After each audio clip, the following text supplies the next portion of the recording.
Hello again, it's Drydock 257 Part 2. You've made it this far, let's see how much further you can go. Roadrunner Meep Meep asks, what safeties were there to stop amidships turrets and turrets that could rotate 360 degrees from just blowing a hole in their own ship? Did the anti-aircraft guns have safeties as well? It depends on the nature and caliber of the gun. So if you have a really big gun, i.e. your main battery, where this could be a problem, but you want the ability to, rotate to port and starboard, which could be any number of ships with an amidships turret, but we're going with the Italian Andreadora class for this picture, then there would be mechanical interlocks, mechanical stops that would either physically prevent you from pressing the firing button, or if you did, it would cut out the circuit that actually fired the guns, so that once the guns reached a certain position, you just couldn't fire them. And to be fair, sometimes it just relied on judgment on some of the earlier ships. But most of the time, for a big gun, there was some kind of mechanical stop. When you had issues where a gun maybe could fire on some elevation, but at a lower elevation it would hit some part of the ship. So this was a problem that presented itself on things like the Renown class, well, Renown herself to be more specific, as well as the QE and Valiant once they'd been refitted with the 4.5-inch batteries. Now, obviously they could potentially turn into the superstructure, but they could also fire in ahead or behind into each other. And for those, so if you're not talking about centerline stuff, you could put a hard stop lock. So, the gun physically cannot turn into the superstructure. And for where you might fire into another gun turret, well, if you actually look at some of them, they realize this could be a problem, and they actually put a physical runner behind and ahead of the various turrets, so that if the turret swung around, it would encounter this runner, and the gun barrels would be guided up and over so that they, couldn't fire into into the other gun turret. And similarly, if you had a gun turret that perhaps could do a 360 and could potentially fire over an element of superstructure, but only at higher elevations, you might have a runner there. I mean, actually, even on HMS Belfast, if you look at the forward gun turrets, you'll notice there's a system of runners that basically hydraulic pistons that move with the turret, but at the bottom there are little caster wheels, and there's a rising metal strip for each one, and that creates a localized stop that prevents the guns from firing and taking off a chunk of Belfast's own bow. They can't depress past a certain amount when they're pointed dead ahead. But once you get down to smaller weapons, it becomes harder. If you've got RPC, remote power control, then of course you can set manual traverse limits. For something like a 40mm Bofors mount, where you have to hand crank the thing around, if you don't have remote power control, again, you can put some kind of physical limiter that prevents you from shooting up your own superstructure. But when you're talking about something like a 20mm Oerlikon, which is quite simply on a pintle mount a lot of the time, there's a limited amount that you can do. You can, in theory, even on that, put some kind of mechanical stop that prevents the crew from slewing the gun around to point back at the ship itself, but sometimes you might not want to do that, or you might want a similar kind of up and over runner, because if an aircraft has, say, doing a torpedo run, and let's say you're on a 20mm Oerlikon that's positioned on the bow of the ship, so you're going incoming at the incoming torpedo bomber drops its torpedo and perhaps is going to do a low pass over the ship and out the other side. The gunner is obviously tracking. He's now pointing maybe 170 degrees back, and as the torpedo bomber goes across, he might want to then fire across the ship, still at the torpedo bomber in question. And if you hard stop him, then there's a potential window where that aircraft may not be hit. Now, of course, you do have problems with cross-deck fire as well, so perhaps you do want those limitations in there. So even some 20mm guns will have hard stops built into them, but when it comes to 20mm or nearest equivalent unit and smaller, in the early cases of machine guns, a lot of it is just down to not having gun crews who have more fingers than they have brain cells. Alternate historian Turtleduck asks, why did some nations use naval ensigns that differ from their national flag, such as the Royal Navy using the White Ensign instead of the Union Jack, and how did nations create these naval ensigns? Were there requirements that needed to be met for the Navy to adopt that flag? There are a few reasons why a naval ensign might be different from the national flag. Now, if you're looking at the older naval ensigns, bear in mind this may be the flag of the British Merchant Marine now, the Red Ensign, but up until the 1860s, it was the primary flag of the Royal Navy. It was the senior-most flag, then White Ensign, and then the Blue Ensign. Now, with very old navies, sometimes it's because there was a need to differentiate the naval vessels from the merchant vessels easily, because naval vessels might have certain privileges or duties that are separate from merchant vessels, and in a time when the difference between a naval and merchant vessel was actually quite difficult to distinguish, especially at longer ranges, a nice big ensign that essentially said, look, I am definitively a naval vessel, versus a more generic flag that said I'm a merchant vessel, was a very handy way of distinguishing things for day-to-day purposes. You've also got the fact that, again, amongst much older navies, a lot of the time the navy was the personal property of the monarch and not actually something that belonged to the state as an entity.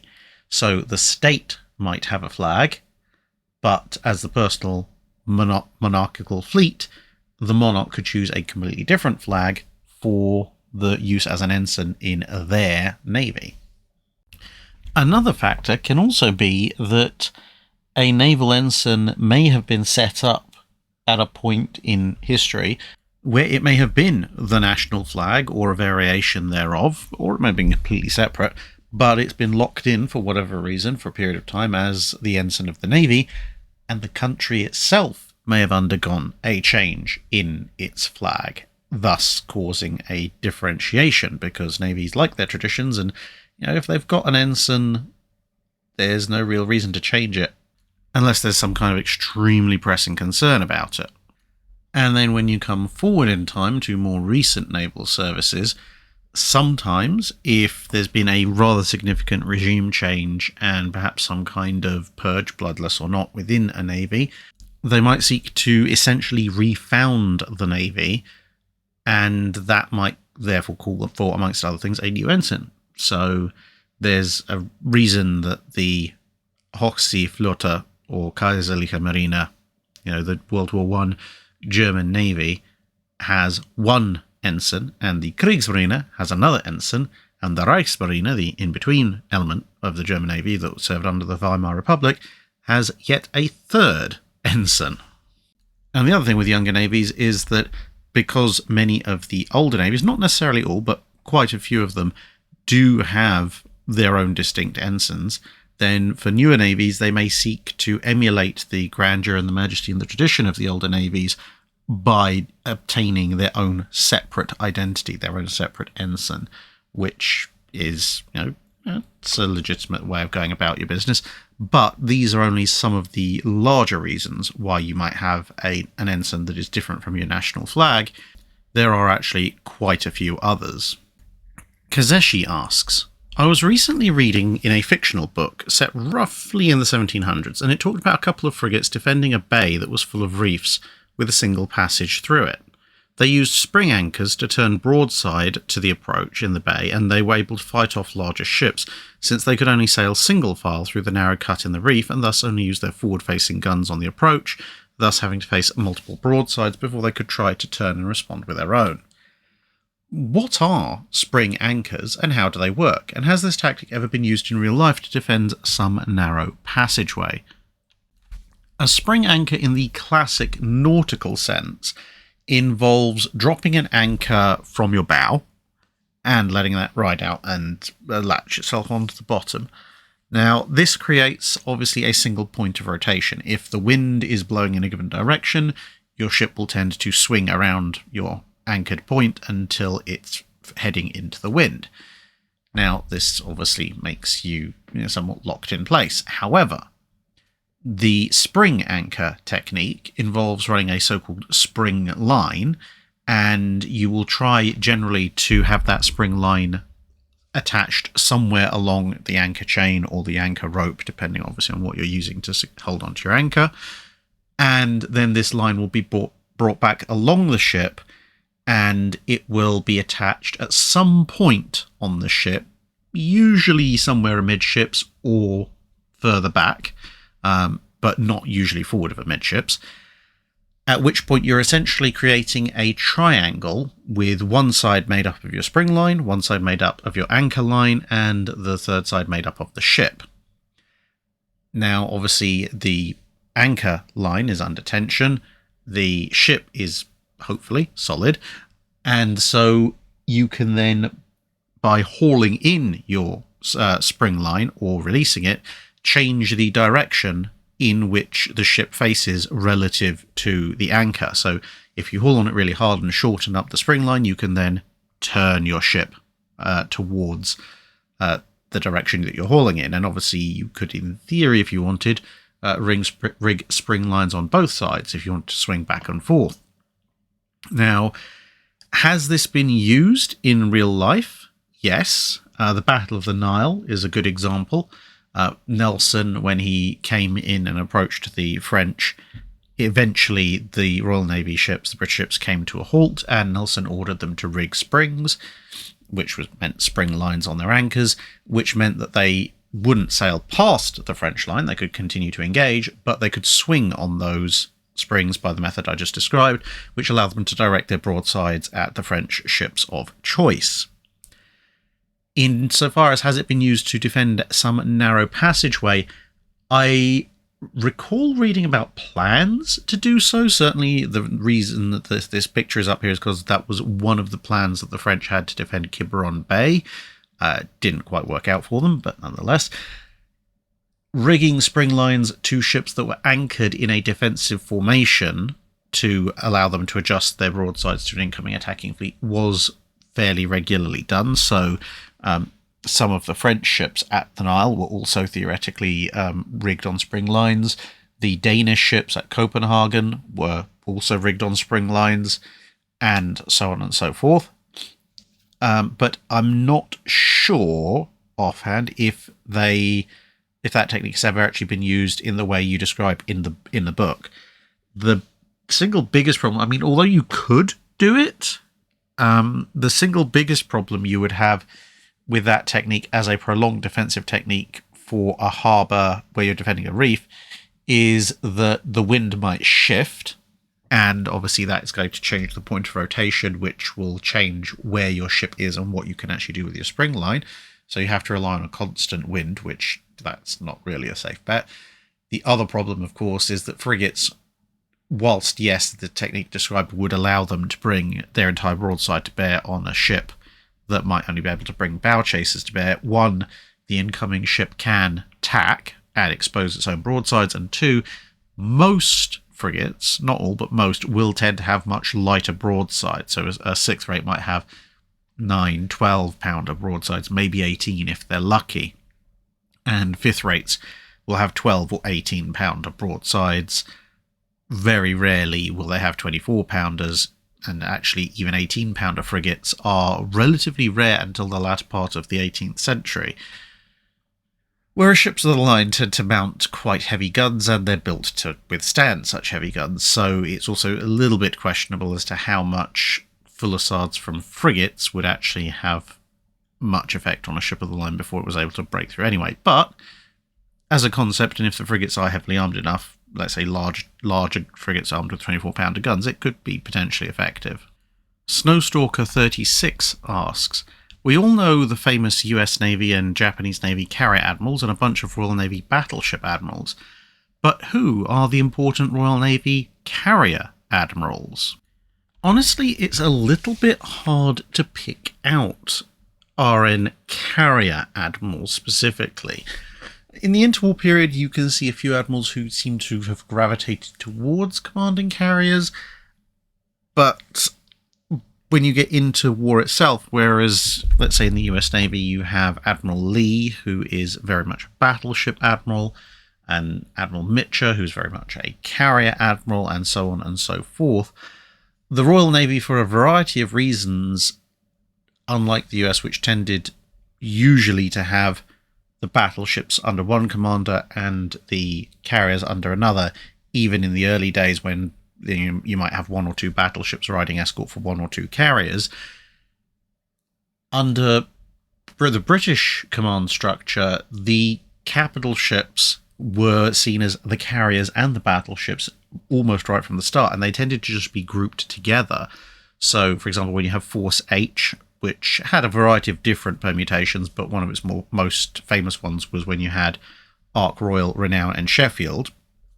You didn't have an admiral most of the time on Renown and an admiral on Ark Royal. You would just have an admiral in command of Force H, and he was expected to run Renown and Ark Royal. He would have the competency for both. Similarly, when Tovey takes the remainder of the home fleet out after Bismarck, so that's King George V and Victorious, he gives orders to King George V because he's aboard it, but he also gives orders to HMS Victorious because it's just part of his formation.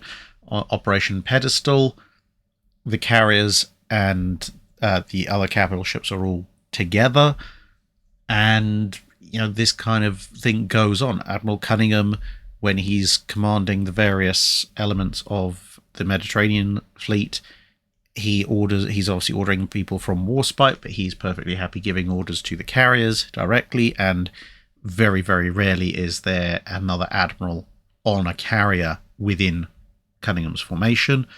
And if there is, it's they're not seen as being in command of the carrier units, they're just there because. And it goes on and it goes on and it goes on like this.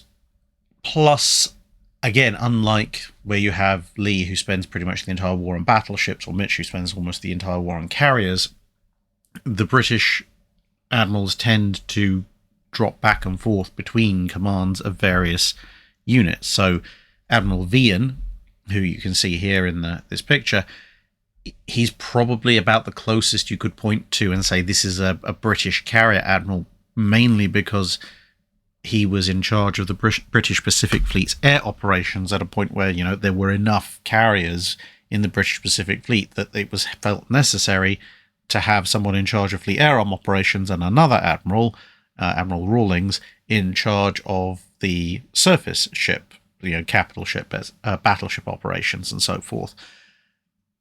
But Vian had been a convoy commander, a cruiser squadron commander, a destroyer squadron commander. That's how he'd fought Bismarck aboard destroyers. He'd commanded squadrons of basically everything the Royal Navy had to offer, and it was just at this point now he was in charge of the carriers. That technically made him an admiral of carriers, but it didn't make him a carrier admiral in the sense of someone like let's say Mitcher or Fletcher or Spruance, etc. Primark 359 asks, when did naval shells start to have driving bands? Was it a naval innovation, or was it adopted from some poor unfortunate artillery confined to the land?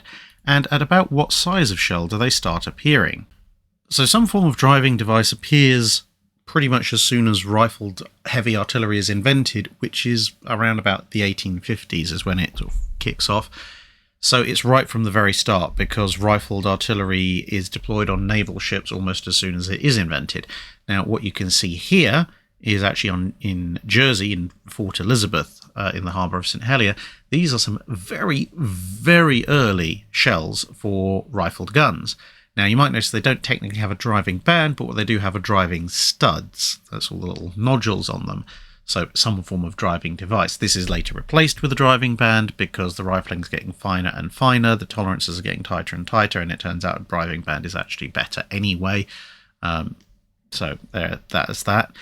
In terms of the size of shell they start appearing at, it's not so much the size of the shell itself, it's more to do with the way the shell is made. Because obviously, either shot or shell, if you're going to make it out of either copper or lead, or copper jacketed lead, which that's various ways of making modern bullets, but obviously back then they had lead shot at the smaller calibers. Those are soft enough that they will self-rifle band, essentially. The same way that lead balls do in rifles, even as far back as the mid-1700s. But the minute you go beyond that and you get up to a point where you've got any kind of armor-piercing shot, i.e. anything made of iron or later steel, that stuff is not going to form its own nice rifling seal in a rifled gun, and therefore it needs something in addition. On big shells, it starts off with the rifling studs as seen, but also, as you can see on the little shells, the copper band to drive it is actually a very early invention. It just expands, quite literally, to cover the larger shells relatively quickly. Kent W. Favorably asks, what is your opinion of Theodore Roosevelt's Naval War of 1812? It was well regarded in its day, but does it still hold up as good history? With a few small caveats, yes, actually it does hold up pretty well. Roosevelt was a pretty good naval scholar for somebody who, going into writing it, had to basically learn a lot of what he was about to write about immediately before he wrote about it. And he's actually remarkably fair in his individual tactical analyses of various battles. Now, of course, a book written in the latter part of the 1800s is not necessarily going to have access to the same degree of scholarship and research that we do today. Certain materials would have not been available to him, either because the government of the time wouldn't have given him access, or just because people didn't necessarily know they existed. They hadn't been collated yet, the way that some archives have done so these days. The flip side is, of course, that he would have access to some materials which we don't currently have access to anymore. I mean, at the time that he's writing it, there's actually still a few survivors of the War of 1812 which he could talk to, which we definitely can't do today, outside of, employing the services of one Dr. Jekyll Esquire. So with those caveats, yeah, it's still actually pretty good history. As I said and hinted at earlier, there are some areas where modern scholarship has superseded a few bits and pieces of precise detailing, but that is broadly for deeper research. The only thing I would really not necessarily pull him up on, but I would point out as, at least from my perspective, an inaccuracy, and obviously, again, this is still something that you won't necessarily get 100% uniformity in all naval historians' opinions even these days, is that Roosevelt, at the end, in his conclusion, he decides that the US won the Naval War of 1812. Now, to be fair, he does point out that this was largely in terms of an ascendancy within the US of getting a self-determination going, that it could stand up for itself at sea, which, in isolation, that statement itself is to a certain extent true, but objectively speaking, the idea that the US Navy won the Naval War of 1812 in any meaningful way is, I do not think, a particularly safe conclusion. However, that is the story that American propaganda started feeding its citizens pretty much from the minute the guns stopped firing in the War of 1812, and was still very voraciously feeding its citizens in the 1870s and 1880s. So it's not necessarily surprising that Roosevelt could have been influenced to write in that manner. Realistically, whilst yes, you do have the victories of Constitution and President early on in the war, etc., the simple fact of the matter is that by the end of the War of 1812, which is horrifically badly mislabeled because, of course, it ends in 1814, and some of the fighting goes on into early 1815, but nonetheless, at the end of that war, there are British forces that have landed and taken American territory in at least 3 separate states. The Royal Navy has pretty much blockaded at the US coast. They've pretty much collapsed the US maritime economy. The US is running out of money as a result of that. And the heyday of American big ship frigate victories has well and truly passed. Obviously, the latter stage of the war sees the loss of HMS President herself, despite having a fairly notable victory early on. Most of the rest of the US fleet is bottled up by an increasingly large Royal Navy presence offshore. The Royal Navy is bringing in new ships to, fight its corner. You've got first rates being built, and in the case of HMS St. Lawrence, launched in the Great Lakes. You've got Razes and new build 24-pounders, frigates, and various ships of the line showing up because the war in Europe is mostly over. From any tactical or strategic sense, by the end of the War of 1812, the US Navy is basically blockaded in its own backyard. That is not a naval victory. You can only really view it as a success in the very narrow contention of the US was able to persuade itself in the face of all reality that it had actually accomplished something particularly notable. And before anyone in the comments goes on about impressment and everything, the Royal Navy had pretty much stopped impressing American sailors almost but not quite before war was even declared. So a promise not to do that at the end of the war was basically, well, at that stage they hadn't been doing it for about 2 years anyway, so why would it doesn't cost them anything to say we'll continue to not do the thing we're no longer doing. So yeah, whilst as per actually Roosevelt's own book and a number of other books about the War of 1812, the US did have a number of very startling for the British successes and very well deserved successes. Yeah, they didn't win 1812 as a naval war. Sorry. Sapper Ninja asks, I've seen a lot of answers that choices were made at the time that seem odd to us now, but in terms of tactics or ship construction, like the number of different gun types on pre-dreadnoughts, they actually made sense at the time. But are there any cases that stick in your mind as a kind of what were they thinking moment, and perhaps there was a better solution or option right there for the taking?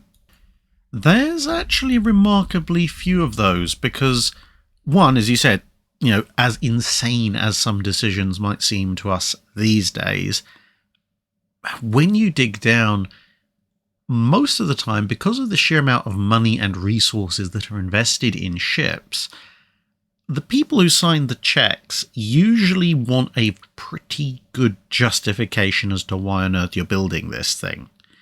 And as a result of the designer having to actually justify themselves, there tends to be a certain amount of logic.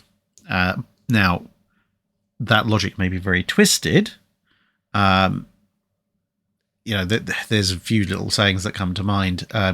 One of my favourite ones, which I tend to have to remind people applies to my day-to-day life as well when I'm amongst friends and they sometimes look at me slightly oddly, is there is method in his madness, though madness it remains. And the other thing, which I've said a few times on this channel as well, which is that you can present reasons and explanations for why someone has done something. That doesn't necessarily make them excuses for why someone has done something. You know, just because there is no excusable reason for what they've done, it doesn't mean there isn't some kind of logical explanation, at least from their perspective, as to why they have done this thing. And that is something I think a lot of people tend to forget these days. If they can't see a morally justified, sound explanation or excuse effectively for an action, they conclude that the person doing it must be completely mad and insane and off their rocker. Which may be true, but quite often it's not, and it's just the other person has a different outlook to you, whether that be morally, strategically, nationally, etc., and they've just done something that you don't understand, but if you stop to take 2 seconds and look at it from their perspective, you know, it makes sense why they've done it.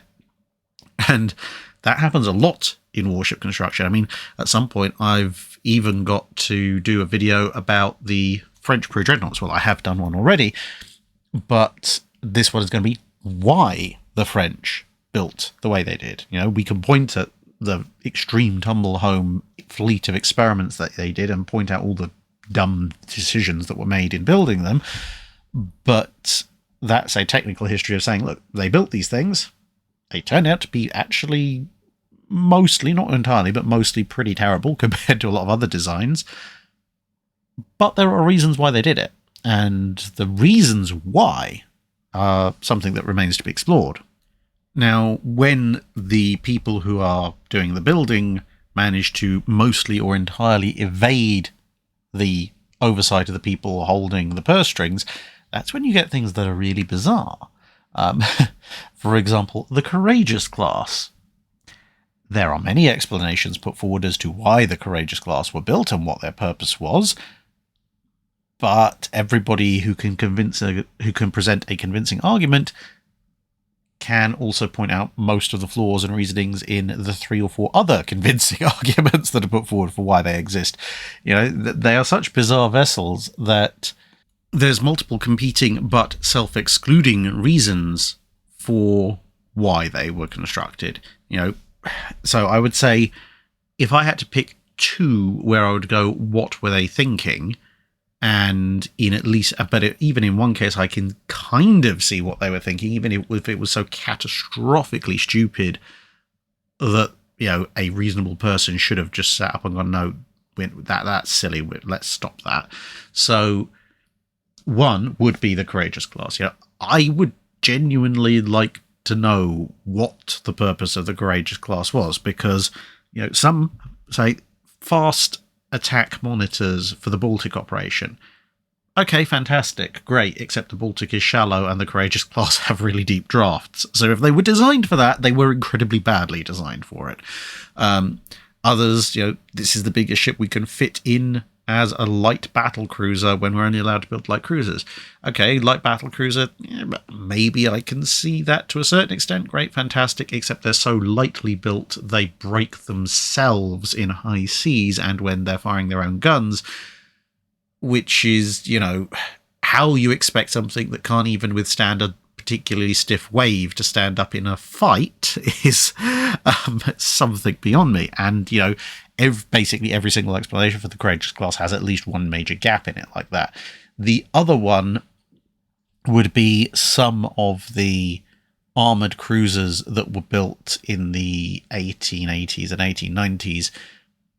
In some ways, one of the best-worst examples of that being the armoured cruisers that the Spanish had at the Battle of Santiago de Cuba, where, you know, they're on paper really impressive, 10-inch thick belt, fantastic, until you find that that belt is almost square in cross-section and sits very, very delicately at the waterline and is so short in terms of vertical height that to actually hit said belt armour would be a stupendous feat of gunnery in and of itself, and virtually the rest of the ship is exposed to heavy gunfire and medium gunfire and even some light gunfire, and it's ridiculously easy to cripple the ship as a fighting unit and then sink it, because this belt basically just doesn't cover almost anything. And there are a number of other heavy cruisers at the time, including the Orlando class of the Royal Navy, which the Spanish ones were derived from, which all have this problem to a greater or less degree, and even some of the French pre-dreadnoughts have this problem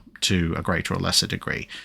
Now, obviously, you can, in theory, see a certain amount of logic, because you're looking at it and maybe they're thinking, okay, well, this is the thickness we need to repel shells. We can only afford, therefore, so much armour, so we're going to put it on the waterline, so a direct waterline hit hopefully won't cause immediate flooding. It's like, well, great.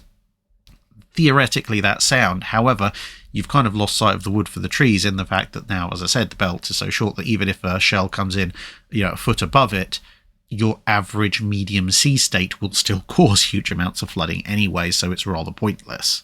And in both cases, in terms of better solutions or options that were there for the taking, yeah, I can supply them easily. In the case of the armoured cruisers, if your armour has now gone down to such a ridiculous level, just don't do it. Have your protected deck. Save the weight of this pointless, hilarious doorstop of a belt armour section, and, you know, with that saved weight, you could put more guns on your ship so that you hit the enemy sooner and harder.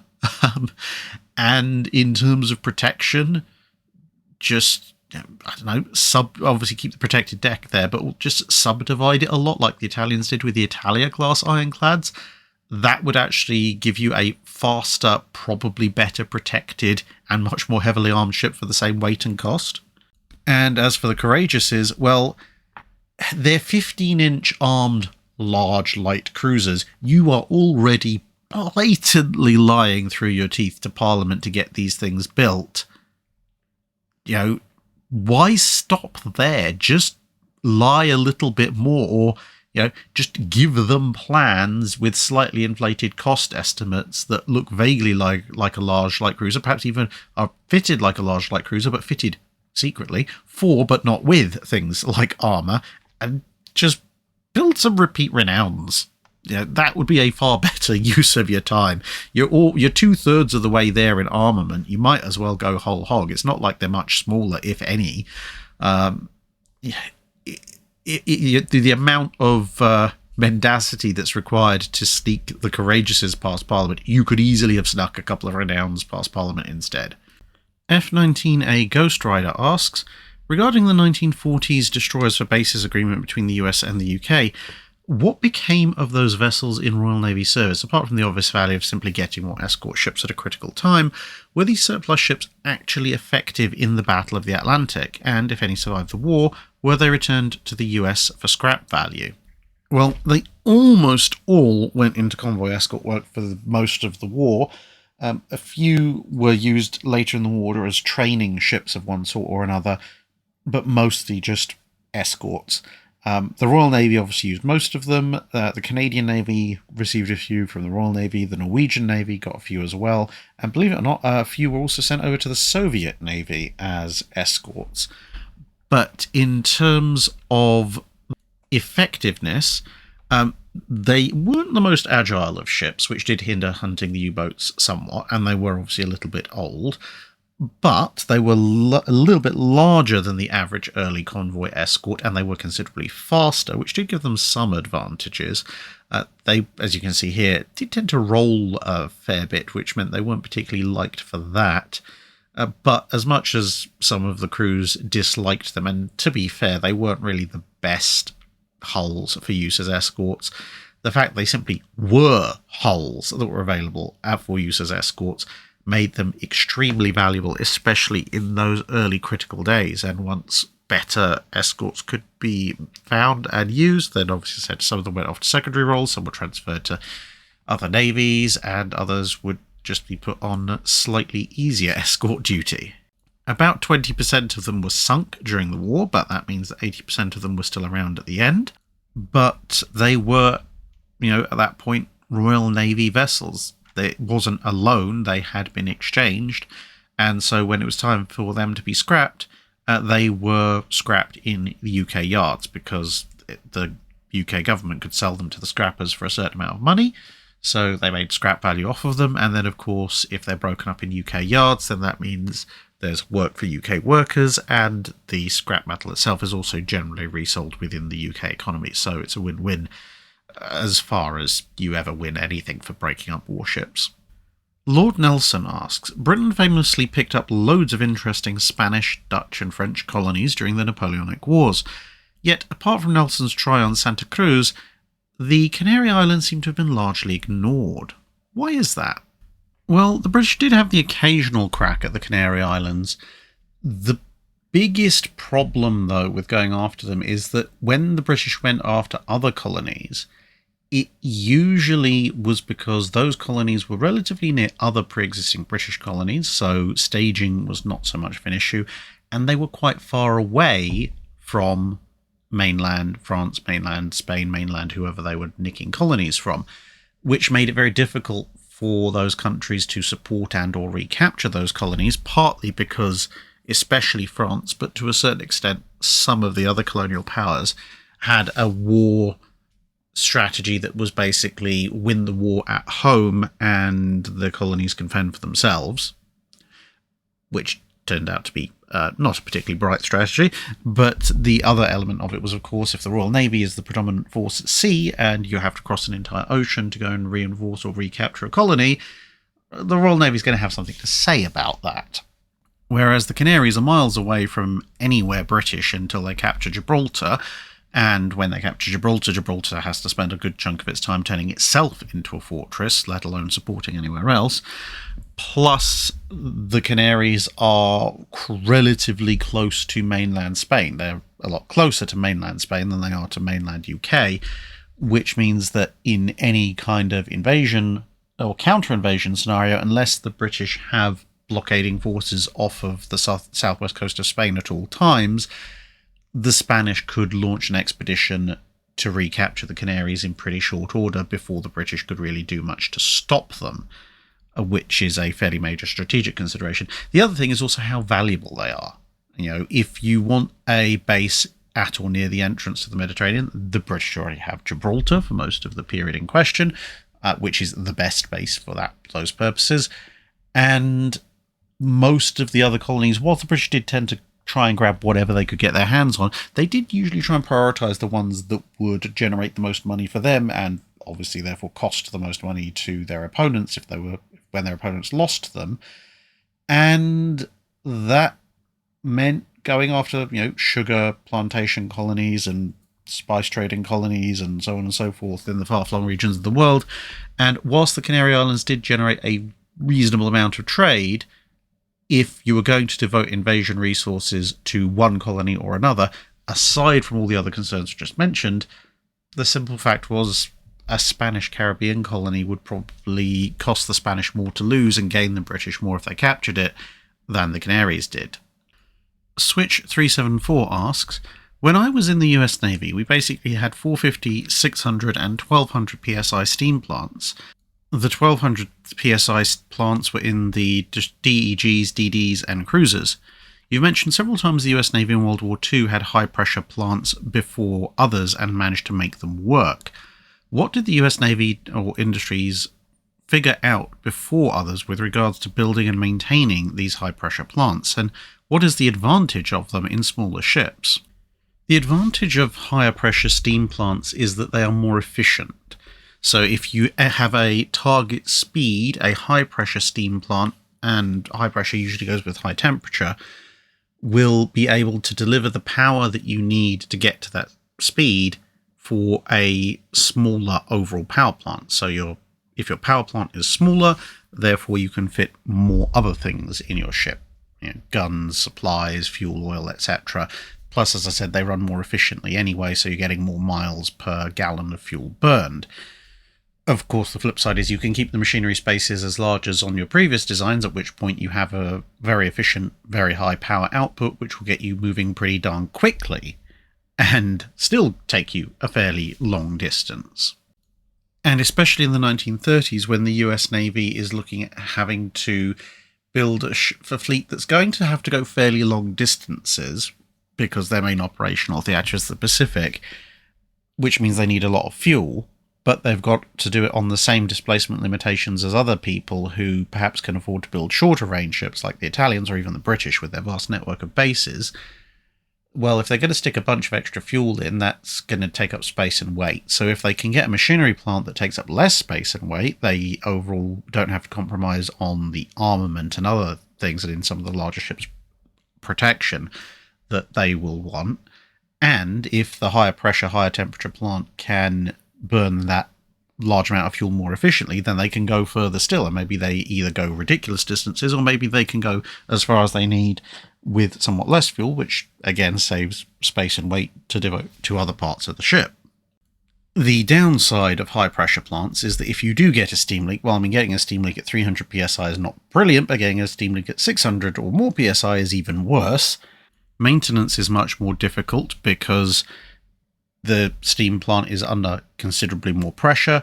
It's under considerably more stress from the heat as well, so things are going to, in theory, degrade faster, so more maintenance is needed, which means, in turn, usually you need slightly more people on the engineering crews, and that's because, A, there's going to be, theoretically, slightly more breakdowns, so you need more men to deal with them, and B, those breakdowns may be a little bit more catastrophic than with lower pressure plants.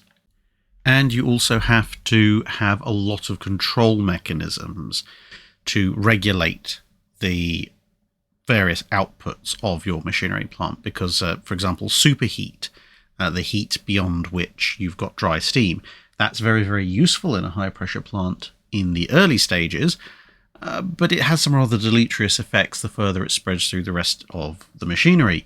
And so you need to have controls built in, not just actual dials and valves, but the mechanism itself has to be built in such a way as to control the flow of heat so the heat stays where you want it and doesn't necessarily spread very easily to places you don't want it. And, there's a whole list of fine tuning and control that you have to do for high pressure, high temperature plants that you don't necessarily have to do as much, as frequently, or with as much precision in lower temperature and lower pressure steam plants.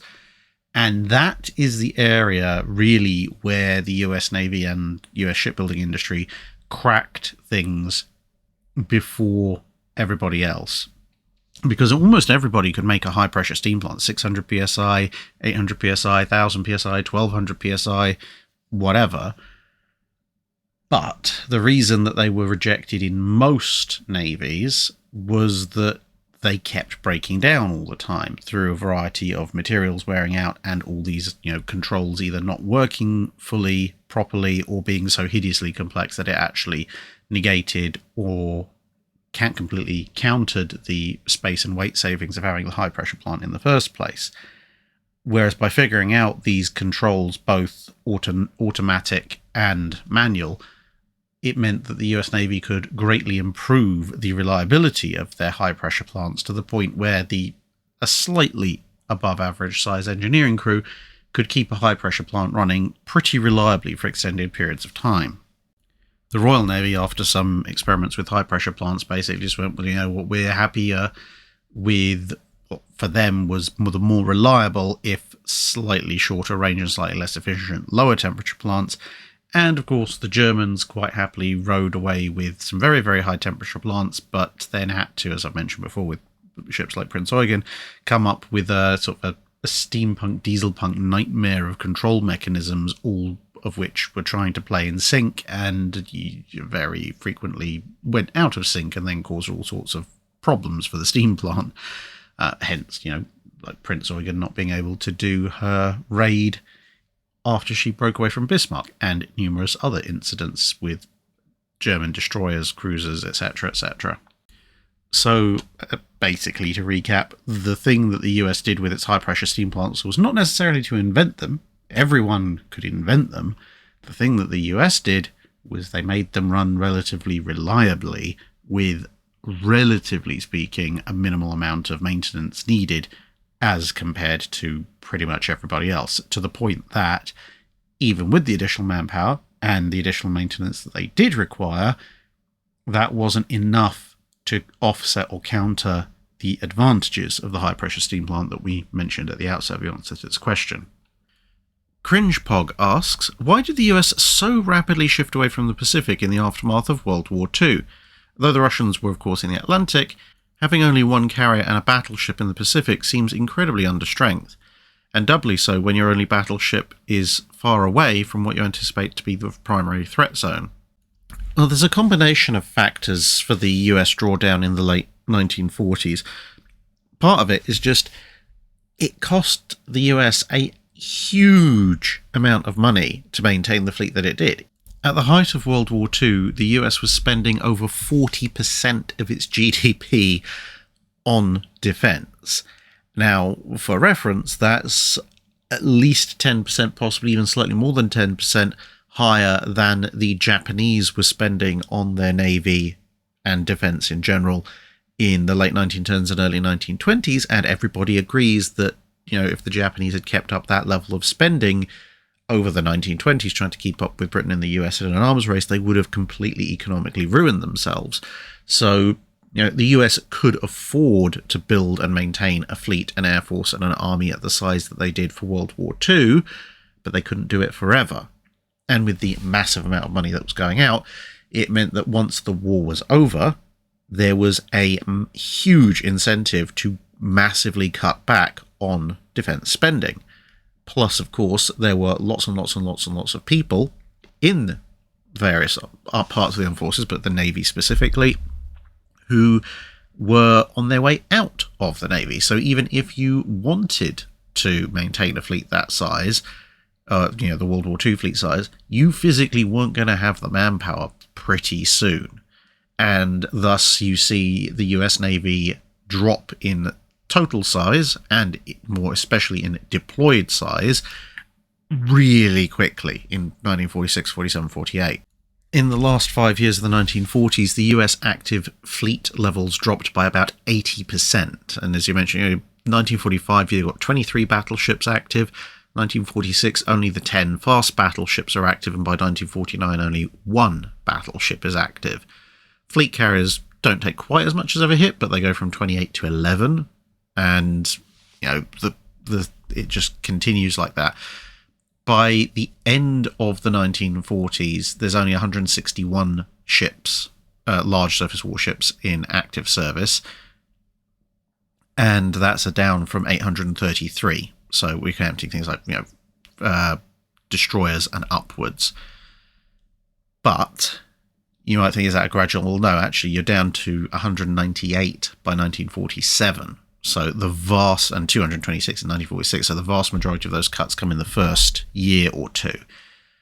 Now, what that means is that if you've only got 11 fleet carriers and 1 battleship, bearing in mind the rule of threes, so for every ship you have on station, you have 1 in refit and another one that's either preparing for refit or just coming out of refit. So that means you have an approximate available frontline strength of maybe 4 fleet carriers and about 4 to 5 cruisers. And, the escorts commensurately, you've probably got maybe 30 to 40 destroyers, maybe slightly more, available at any given time. So given that, as you said, the Soviet Union is now seen as the primary threat, and they're based in the Atlantic, and you also need to cover the Mediterranean, you essentially have 3 major areas to look after: Atlantic, Mediterranean, and Pacific, and then obviously Indian Ocean and all the other areas as well. But if you're going to commit your capital ships to those 3 areas, if you group together fleet carriers and battleships by the end of the 1940s as a single capital ship category, you have 4, maybe 5 on active duty at any one time. You need at least 1 in the Med. You need at least 2 in the Atlantic. And that means you already are down to 1 or 2 in the Pacific. And ultimately, the Soviet Pacific Squadron is essentially an irrelevance. The Japanese have just been reduced to essentially a non-entity as far as war-making potential goes. The Chinese are still in the middle of the Nationalist Communist Civil War. The only other significant naval presence in the Pacific is going to be Britain and France, who are both your allies, and France is, bogged down trying to reclaim French Indochina. The Dutch are there as well, trying to get control of the Dutch East Indies back, and the British have other things to worry about, and you're not going to go to war with them. So there's very little point post-1945 of having any significant forces in the Pacific, because there's a very limited number of forces available to the US Navy, and they have to go where the biggest threat is. Bear in mind that in terms of sheer numbers, capital ship, cruiser and cruiser-wise, and maybe even destroyer-wise, the US Navy in 1949-1950 is actually smaller than it was in 1939. Eric Van Dooting asks, I love the video on the King George V design, and I find myself regularly going back to reference it. I'd like to clarify a couple of points with regards to the armour scheme. First, a major point is made of the uniqueness of having her deck armour a deck level higher than other capital ships. In my understanding, all 3 US fast battleship classes also had this feature.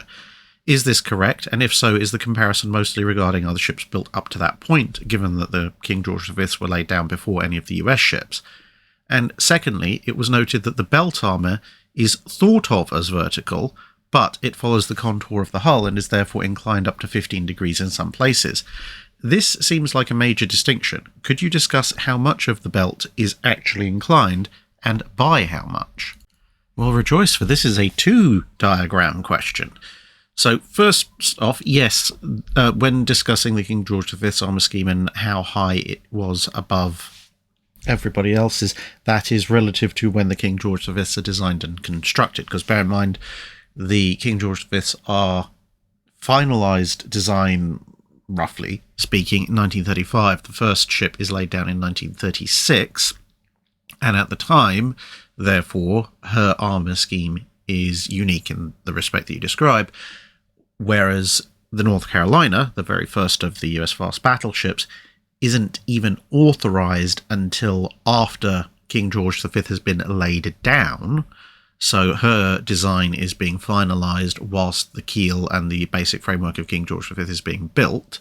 And then, of course, she's laid down a little bit later on. So King George V remains unique for some time as a design before, as you said, the US fast battleships come in and also share this feature.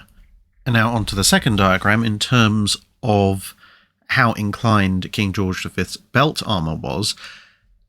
It varies, as you mentioned, up to 15 degrees in some places, but it depends where you're looking. Now, this is the best I can show you at relatively short notice.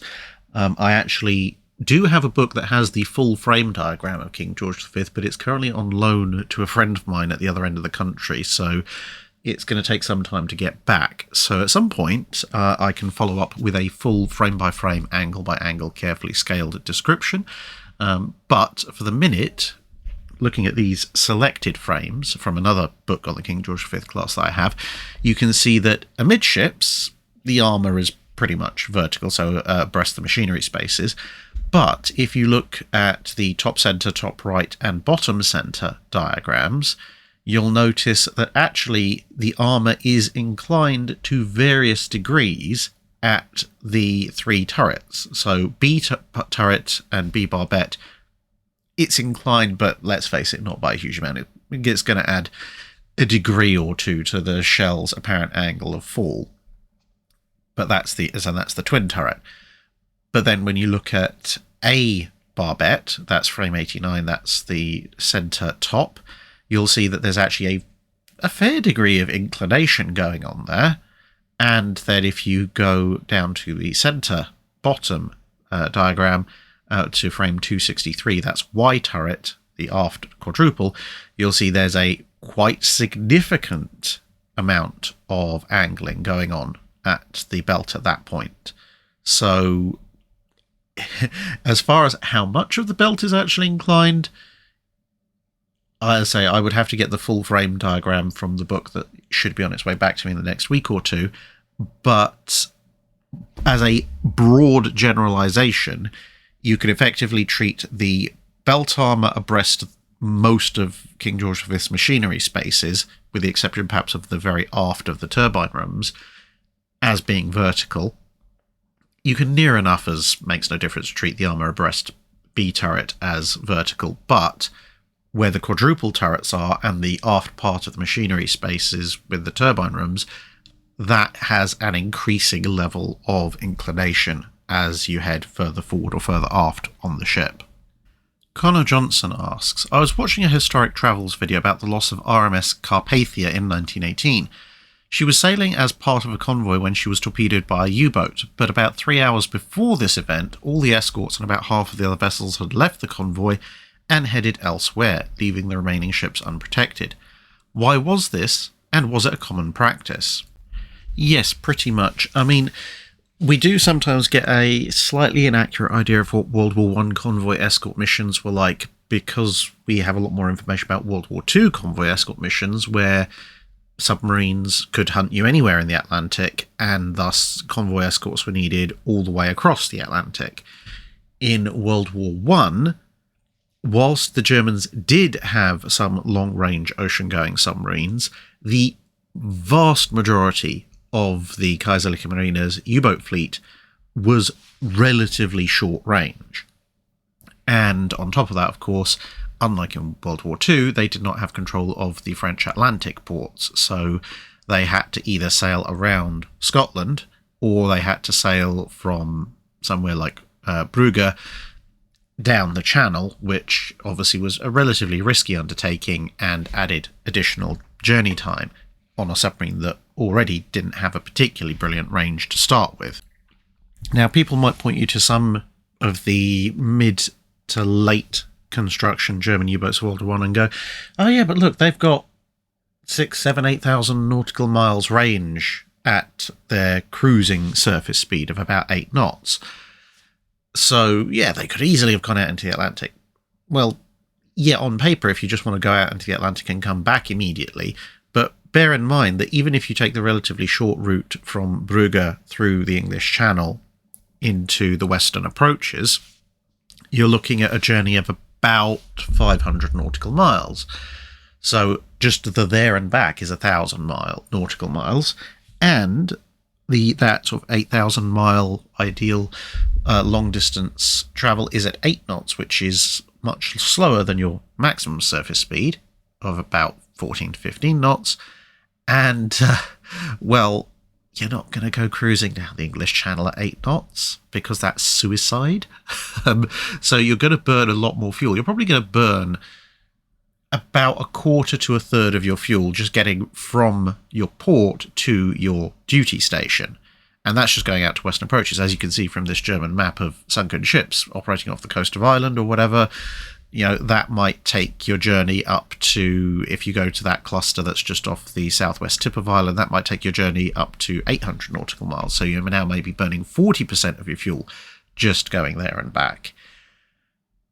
And then you've actually got to stay on the station. And bear in mind, both in World War I and in World War II, but especially in World War I, German U-boats spend the majority of their time on the surface running their diesel engines. So you've got to factor in, if you're going to spend several weeks out at sea tootling around, all of that is obviously going to be mostly burning fuel as well.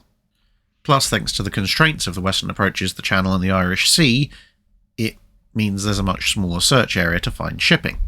So what all this means is that the vast majority of German U-boat attacks, as you can see by where the red dots are most strongly concentrated, in World War I tended to happen off of the Allied coastlines, both French and English in the Channel, and then the Irish, Scottish, Welsh coastlines as well as the English coastline in the Atlantic and the North Sea. And with destroyers and so forth and the early escorts that were being produced, A, not being present in huge numbers, and B, not necessarily always having a huge amount of range, bearing in mind that, you know, when the US destroyers showed up in the latter part of the war to help with convoy escort, they were actually based in Ireland, because basing them in Ireland significantly extended their escort range beyond basing them in somewhere like Liverpool or Bristol, even though that's actually a relatively short distance between the two. And so a lot of the escorts really couldn't afford to be doing a transatlantic run, even if they physically could. And if they're in relatively low numbers, given the number of ships that are coming in and the fact that most of the attacks are happening in relatively nearby waters, it all added up to the convoy escorts essentially going out to meet convoys coming in or taking convoys out, but essentially taking them through the most dangerous waters only, and then breaking off to escort other vessels or go home and refuel. And when you look at where Carpathia was sunk, you effectively can draw a line down from the west coast of Ireland, which rather handily actually has a longitude line running through it on this map, and then run about approximately west from just south of the Lizard, which actually rather usefully has a latitude line roughly running through it. So if you follow that line down from the west coast of Ireland and then go just a fraction left, because it runs through the west coast of Ireland, and you follow the line from the southwest tip of mainland Britain and then drop a little bit further south, because again that's for the location of Carpathia, you'll notice that in the top right corner of the box that you arrive at, divided by the longitude and latitude lines, there's actually relatively few sinkings there, and one of the little dots in the approximate top right of the box is Carpathia. And so what the convoy escort had done is they'd taken the convoy out past the main danger zone and then taken a gamble that the remaining elements of the convoy would make it through that last little bit unattended, which worked out for all the ships of the convoy, except, of course, for Carpathia. Lou Sir asks, the quad 40mm Bofors on a triple 16-inch turret. Most of the time, I expect that one or the other weapon system would be manned, but not both. However, if you're conducting a shore bombardment mission, you could expect to be attacked by aircraft, and therefore you might have both weapon systems manned. If so, how much would firing the 16-inch cause a significant emotional event for the crew of the anti-aircraft gun?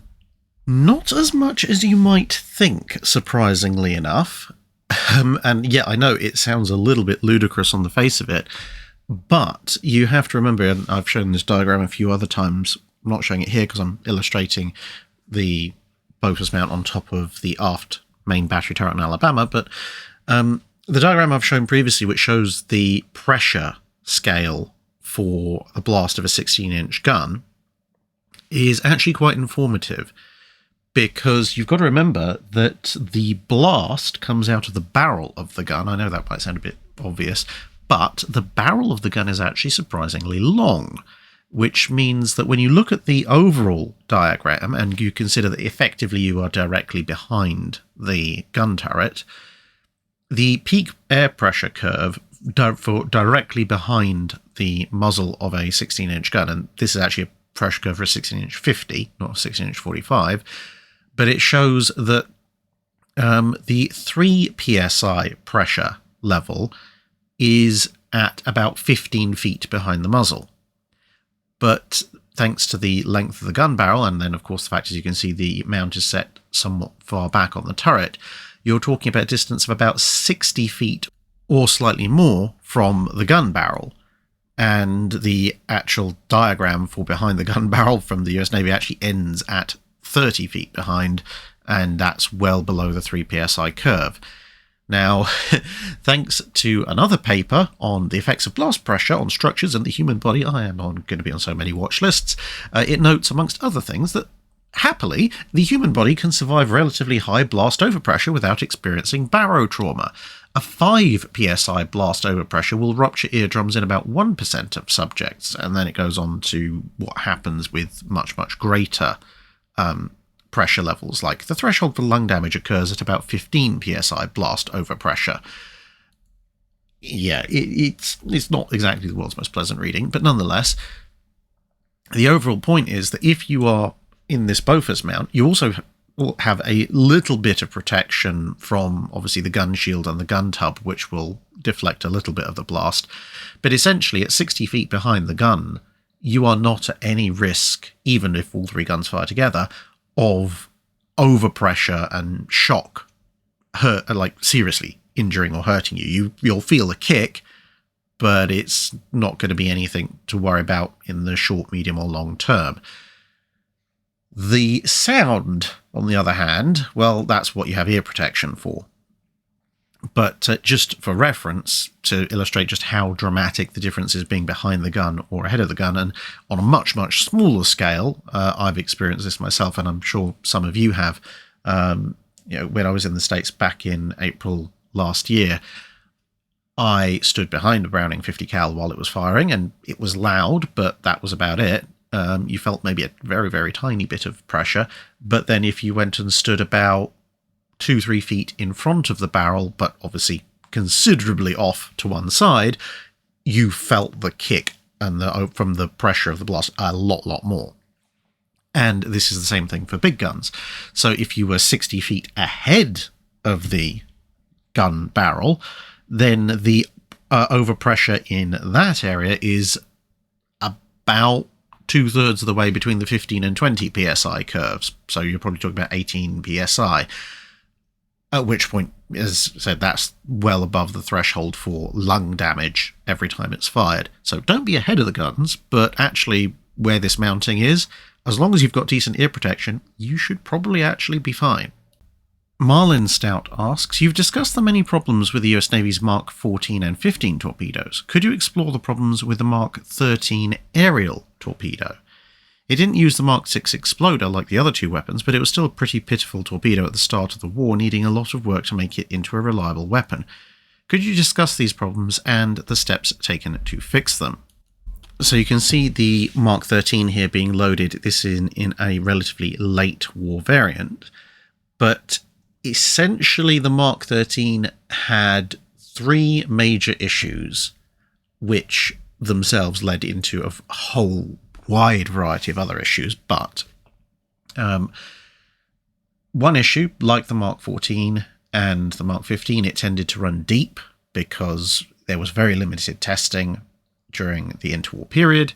And again, it appears they were probably testing them with inert heads, which were lighter. So, when they put the full warheads on, they ran deep. That was one problem. That's not so much of an issue. It's relatively easily solved, assuming the other problems are fixed.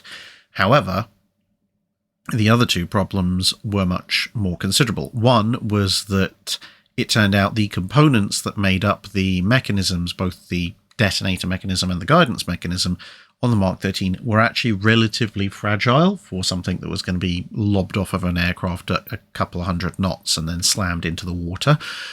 And a lot of the issues that the Mark 13 had could be traced to one or more components breaking on impact with the water. So you have to strengthen all of those if you wanted the thing to work. And then the final major issue, which caused almost all the other issues, apart from the depth running thing, was its size. If you look at the Mark 13 on its own, and especially compared to other aerial torpedoes, you'll note it's actually relatively stubby for its size, and it's actually surprisingly heavy. It's almost a metre shorter than the 18-inch torpedo that you'd find on a Fairey Swordfish, for example, but it's also surprisingly wide. It's actually slightly wider than submarine-launched torpedoes, and a lot of surface-launched torpedoes, 22.5 inches. So it's a short, wide thing, and if you've been following this channel for any length of time, you'll know that short, wide things in the water tend to be very agile, but rather difficult to keep on course, whereas longer, slimmer objects tend to stay on course for quite easily and are much more difficult to turn. Now, in a torpedo, being short, stubby and wide is actually a relatively bad idea because it makes it very easy for you to go off course, which in both air and water is what tended to happen to the Mark 13. You drop it and it would do all sorts of weird and wonderful oscillations on its way down, which would usually mean it would hit the water at a non-optimum angle, which accentuated the problems with damaging the internal components. And then it might be a completely weird angle, at which point it would do what they called hooking and motor off in a random direction before eventually stabilizing, but now pointing entirely different to where the aircraft that launched it actually wanted it to go.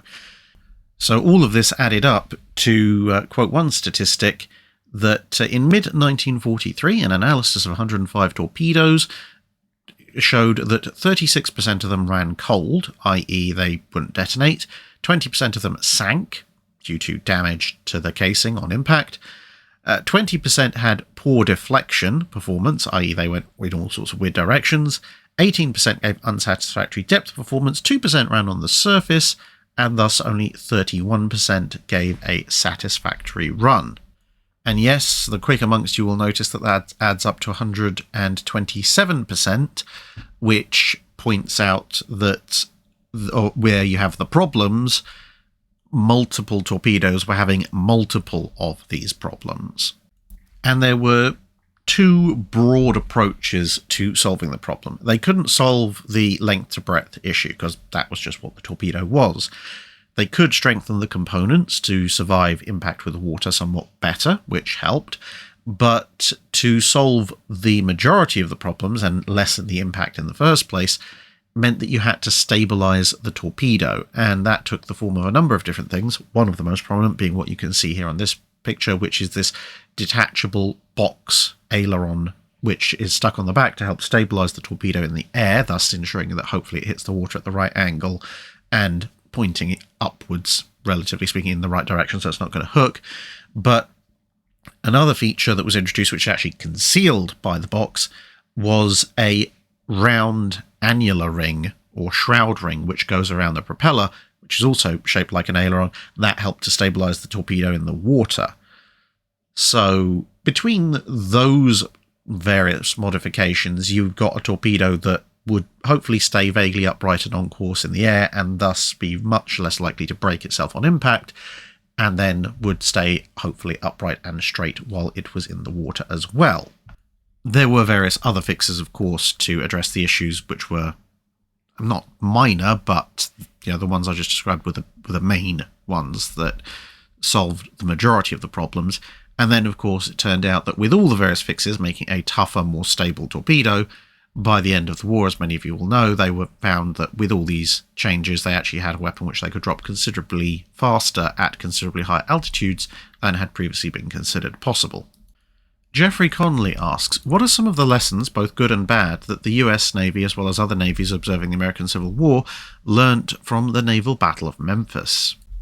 Well, like many of the riverine battles of the US Civil War, a lot of the ships involved were so hodgepodge and essentially near enough made up on the spot that not a huge amount could be learned for the wider application of either general naval warfare or even riverine warfare, because especially with a battle like this, most navies just would have looked at it and gone, yeah, but we would never use ships like this. We'd actually design and build an actual warship for this purpose. The Eads gunboats, the ironclads on the Union side, were somewhat closer to properly designed dedicated warships, but even then they were relatively experimental for obvious reasons, just given the time period. The main lessons that everyone took away from the battle essentially amounted to you need to have a clear chain of command. This was a problem on both sides. The Confederate forces basically acted as a bunch of independent ships who happened to be vaguely fighting for the same side. The Union forces were split between some ram ships and the more general ironclad riverine monitor types, and because they had two separate command structures, they essentially fought like two separate forces, and even within that, because they were fighting as two separate forces, but the Eads gunboats were the larger of the two and therefore setting most of the course of the battle, the ram ships kind of half of them got the idea of what they were supposed to be doing, the other half didn't, and so it all ended up a complete and utter mess. They were just very lucky that they had, as a fleet overall, the Union had the preponderance of firepower and numbers to carry the day. So yeah, primary lesson, have a clear, coherent command structure and a decent idea of what you're doing, and don't try and engage heavy gunfire using ships that you've slapped together out of random spare parts and railroad track. That generally doesn't end very well, because bear in mind, at this point in time, both sides were capable of building ironclads that, at least on their central citadel, were largely immune to the guns that the Union and Confederacy could bring to bear against their opponents. But these ships were not examples of that. Further lessons were somewhat hampered by the problem that everything was so chaotic and shrouded in gunsmoke after the opening couple of engagements that no one really has much of an idea of what actually happened during the battle, other than one of the Union ram ships opened the engagement, and by the end of it, the Union had won. Everything in between is conjecture and competing arguments. Duke Master asks, if the French hadn't gone down the dead end that was the Jeune Ecole, how much better might their navy have been going into the World Wars? Well, it's had enough of a remove, and with the entire First World War and interwar period between it, I don't think it would have made a huge difference for the Second World War, because even if everything had gone really well, as we theoretically will look at in a moment, the sheer size and scale difference of warships for the Second World War compared to the First World War, the interwar period issues would likely still arise. However, going from what was historically the Jeune Ecole period to World War One, if they hadn't done that and had maintained a battleship construction department and actually built and tested battleship designs in the late ironclad era, then going off obviously into the early pre-dreadnought era, I suspect they would have resolved a lot of their issues much sooner, because if you look at French battleship development and actually American battleship development as well in the latter part of the 19th century, and to a certain extent even German, basically the navies that haven't built battleships during much, if or potentially all of the ironclad era, and are now only in the 1880s and 1890s just having to get into it, you see pretty much the same pattern, even if it expresses itself in slightly different ways, which is they will build an initial ship, so Brennus, Texas, etc., Brandenburgs. And then they'll go, that's a bit of a mess. That's not ideal. Let's try again and learn some lessons from it.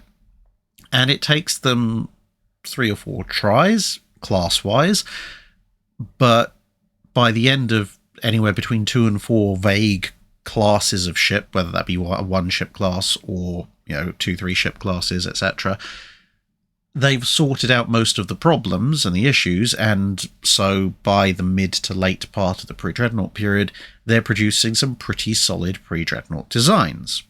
The Connecticut class, the last of the American pre-dreadnoughts, the Deutschlands for the Germans, and the Libertés for the French, which is what you can see here.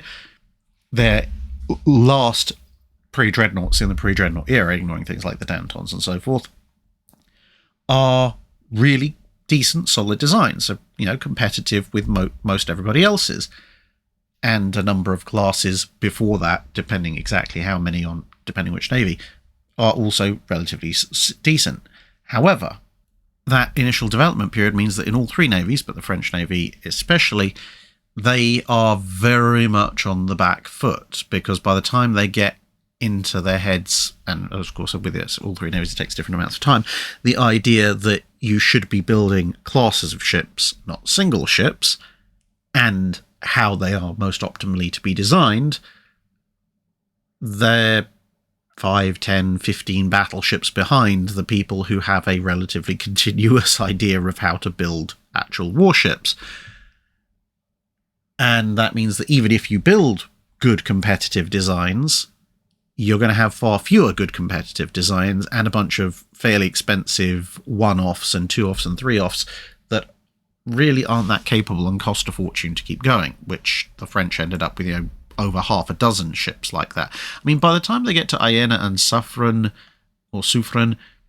they're almost there, but that's with half a dozen rather expensive issues behind them. Whereas if they'd seen the Royal Sovereigns being built and gone, okay, so the British have changed their design paradigm for battleships, we can do that too, based on our experience of battleship design.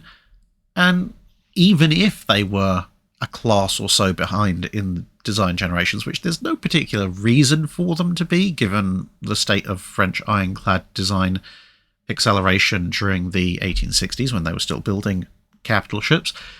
But even if we say they are, then by the time the Majestics come around, maybe the French have built 2 or 3 ships to try and match the Royal Sovereigns. They work out the issues, then the Majestics come along, you enter the classic pre-dreadnought age, and the French Navy probably has a pretty solid idea about what they want to build.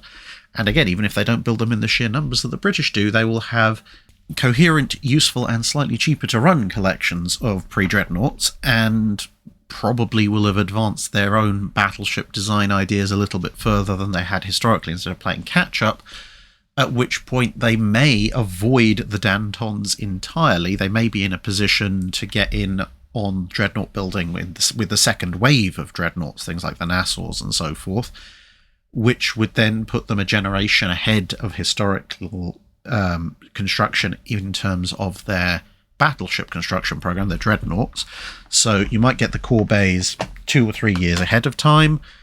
Theoretically, that would mean the Britannias would be maybe only a year behind the Orions, and that in turn might mean that, okay, maybe they won't develop a 15-inch or similar gun, but something like the Normandies, which was their response to not having one to hand immediately, they might actually get 1 or 2 of them built and in service either before or just after the First World War breaks out, which would obviously then, the Leons or some other successor to the Leons would be the ones that get cancelled at the end of the war, but it would put their ship design portfolio in a much better state at the end of the interwar period, and would also mean, at the end of the World War I period, and it would also mean that they'd have a slightly more useful battleship force going into the Second World War in terms of their older ships, because with the best will in the world, the Britannias and the Corbeils were not really worth any kind of full modernisation.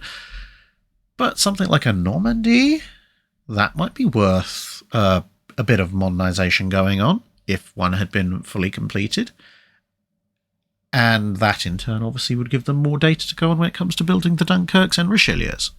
Peter Guy asks, in a recent Battleship Texas Foundation social media post, long-time volunteer Tom Scott posted some schematics about how the battleship was converted from coal to oil-fired boilers. In the process, many boilers were removed from the aft part of the ship. I'm assuming crew suggestions for the newly filled vacated spaces such as swimming pool, tiki bar, or meditation room were summarily rejected. In general, how were the spaces vacated by the removed boilers utilised? Well, incidentally, before I answer the actual question, I will mention that the volunteer Tom Scott is not the Tom Scott that you are probably thinking of on YouTube. He is very definitely British. The Tom Scott from USS Texas does have a YouTube channel called Tom Scott the Older One, and I would highly recommend, if you're interested in USS Texas, you go and have a look at it if you haven't already, because he knows an awful lot about USS Texas, and obviously as a long-term volunteer there, he has access to a lot of the ship and has been heavily involved in its, well, guess refit as is going on now. So, yeah, good plug for him. Definitely go watch him. But on to the actual question. Now, we can compare and contrast the differences by looking at these two inboard profile plans. These are both from the USS Texas website, by the way. And you'll notice that if you trace from aft heading forward, the aft portion of the machinery spaces hasn't actually changed all that much. I mean, the engines are still in the same place, so that makes sense. And then the intervening bit between the machinery space, i.e. the vertical triple expansion engines, and the boiler room, the rooms themselves are still there, but they've been a little bit subdivided, and there have been a few minor changes of purpose. So the post office immediately forward of turret 3 has instead now become a trunk or tank, possibly. Then immediately below turret 3, you've got your 14-inch handling room on the World War I iteration. Then below that was 1-pounder and 3-inch field ammunition, and then a wiring passage, whereas the 1-pounder and 3-inch field ammunition room has now become ship's service stores. Then you get onto the boiler room itself, and you can see boiler room B4, the aft boiler room B3 are still exactly the same as they were in terms of dimensions. But forward, boiler room B2 has been expanded to take up some of the space that was boiler room B1, and boiler room B1 has been eliminated entirely, so some space has been created there. So immediately down from the conning tower, you've got the distribution boardroom, dynamo room, and another dynamo room. They're still the same, but in the space that was part of boiler room B1, you now have plotting and secondary battery switchboard B110 and some oil storage, because of course the ship is now running on oil. And you'll also notice she's gone from having 2 funnels to a single funnel and some superstructure just immediately after it, which means the trunking diagram is much reduced. So there's actually been a lot of changes above as well. So just looking at some of them, immediately aft of the second funnel in the 1914 version of Texas, you had the cruise galley at the top, a fireman's room, a passage, a bread room, and a general mess, and then you had mostly trunking. Whereas now you have the galley, and there's a fruit locker, a paint locker, a plumbing shop, a vent trunk, a blacksmith shop and foundry, a washroom, a blower room, a cafeteria, main clothing room, a radar room. This is obviously because this is Texas from World War II once she's had radar installed, and something called an Oil King locker, which I presume has nothing to do with some kind of oil magnate being carried aboard. Also around the trunking there's drying rooms, which makes perfect amount of sense because that's going to be nice and warm. Although I do kind of like the idea that the king of all oil is actually locked in aboard Texas during the Second World War. That's just personally amusing to me. And then if you look forward of the 1944 funnel, where the forward funnel and trunking had been previously, the captain's cabin is still in place. The admiral's stateroom has been converted into a gunnery office. A bathroom and a passage has been converted into an admin office and passage. What had been a fireman's washroom obviously has now been moved further back, and there's now instead a petty officer's washroom. And added onto all of that, you've got a CIC stuck up at the top, the RDF shack, radio direction finding, 40mm clipping room, quartermaster crew space, bakery and officers gallery, and a decontamination station. So while there is a small amount of space that is the plotting and secondary battery switchboard, that where the boilers, some of the boilers had been, a huge amount of the changes as a result of the new power plant have actually taken place above the boiler rooms, partly because there's been a bit more superstructure added on, but partly also because you've now got the single funnel and the single trunk running to fewer boiler rooms. There's also a lot more space amidships, and so that reflects most of the changes that have occurred in that area. I mean, there's other changes that have occurred elsewhere in the ship. For example, between turret 1 and turret 2 down at the bottom, what had been the torpedo room and the torpedo workshop have become air compressor rooms and protective clothing rooms, and so on and so forth, but that's more to do with the general changes in use on the ship rather than any particular reference to the changes in the power plant. Camino John asks, lead cannonballs? Originally I was going to ask about the naval version of the mini ball, but then I started to ponder the lead cannonball. If we take an arbitrary 12 kilo ball, so just over 24 pounds, my calculations show that it would have a radius 11% smaller than its iron equivalent with a 22% smaller surface area. That would mean greater force is exerted on impact. Add in the fact a lead cannonball is less likely to shatter on impact, plus the fact lead is softer, thus prolonging barrel life of the cannon, plus the ability to cast new cannonballs, thus simplifying supply chains. It seems that lead would be a superior material to utilise. Did they ever use lead cannonballs? And if not, why not? If lead was as plentiful and as cheap as iron, would it be utilised? Well, I think you've hit the nail on the head with that last part of your question. The main problem was that, as you can see with the Mary Rose, a lot of the cannon shot was stone, but there was iron shot aboard Mary Rose. There was also lead shot. So lead cannonballs, yes, did exist, but, as I said with the last part of your question, lead was considerably more expensive than iron. Carving stone into spheres for cannon shot was cheapest of all, but, the sheer amount that you needed to produce was getting a bit silly because it takes quite a while to carve a stone into something approximating a spherical cannon shot, and because it's only approximating, it tends to be a little bit questionable in terms of overall accuracy. And iron was relatively cheap, it could be cast, and thus you would have reliable, relatively smooth shot, which would go in the direction you wanted them to and was relatively easy to produce. Lead, as you mentioned in theory, could have been done the same, but lead was rarer and lead was considerably more expensive and in demand for a lot of other things on a mass scale, like church and palace roofs, for example.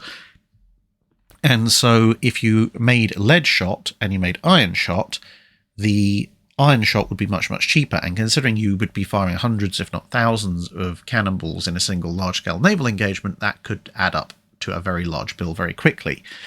So iron was the preferred shot once you came into metal shot. However, there were a few other issues that you have to take into account. Firstly, if you're casting a sphere of lead that's going to weigh 24, 32 or more pounds, if you sit that down for quite a while on a deck or in a magazine, especially if you pile it with other cannonballs of a similar construction, the combined weight is going to actually start to deform your shot, because lead is very soft, which could be something of a problem because the whole point is to have nice, regular, even shot.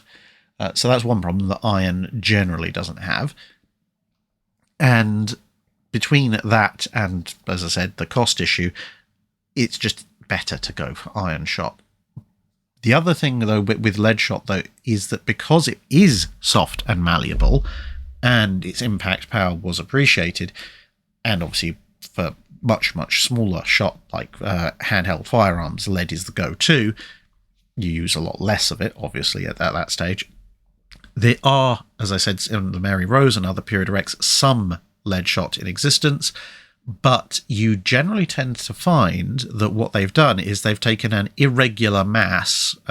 Iron cubes are quite often seen, but sometimes also lumps of flint or stone, basically some kind of irregular mass that couldn't normally be shot out of a cannon, and then they've either wrapped it or cast lead around it, and thus created a shot that on the exterior is a nice smooth lead shot, which will fit very nice and tight into the cannon, but contains this internal sabot, or you could call it, I guess, composite ammunition, which massively reduces the overall amount of lead you need to use, which benefits you because it then, as I said, costs far less to produce.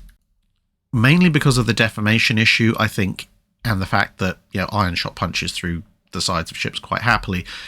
Even if lead was far more commonplace, I don't think it would have supplanted iron entirely, but you certainly would have seen it used considerably more. Cone Lead asks, if I recall correctly, you've said in the past you're not the biggest fan of Admiral Fletcher. Could you please go into some more detail about why you feel that way, if you do? Personally, I felt he did a pretty good job based on what he knew and what he was working with. Well, actually, I am quite a fan of Admiral Fletcher, so unfortunately in this case your recollection is a little bit off.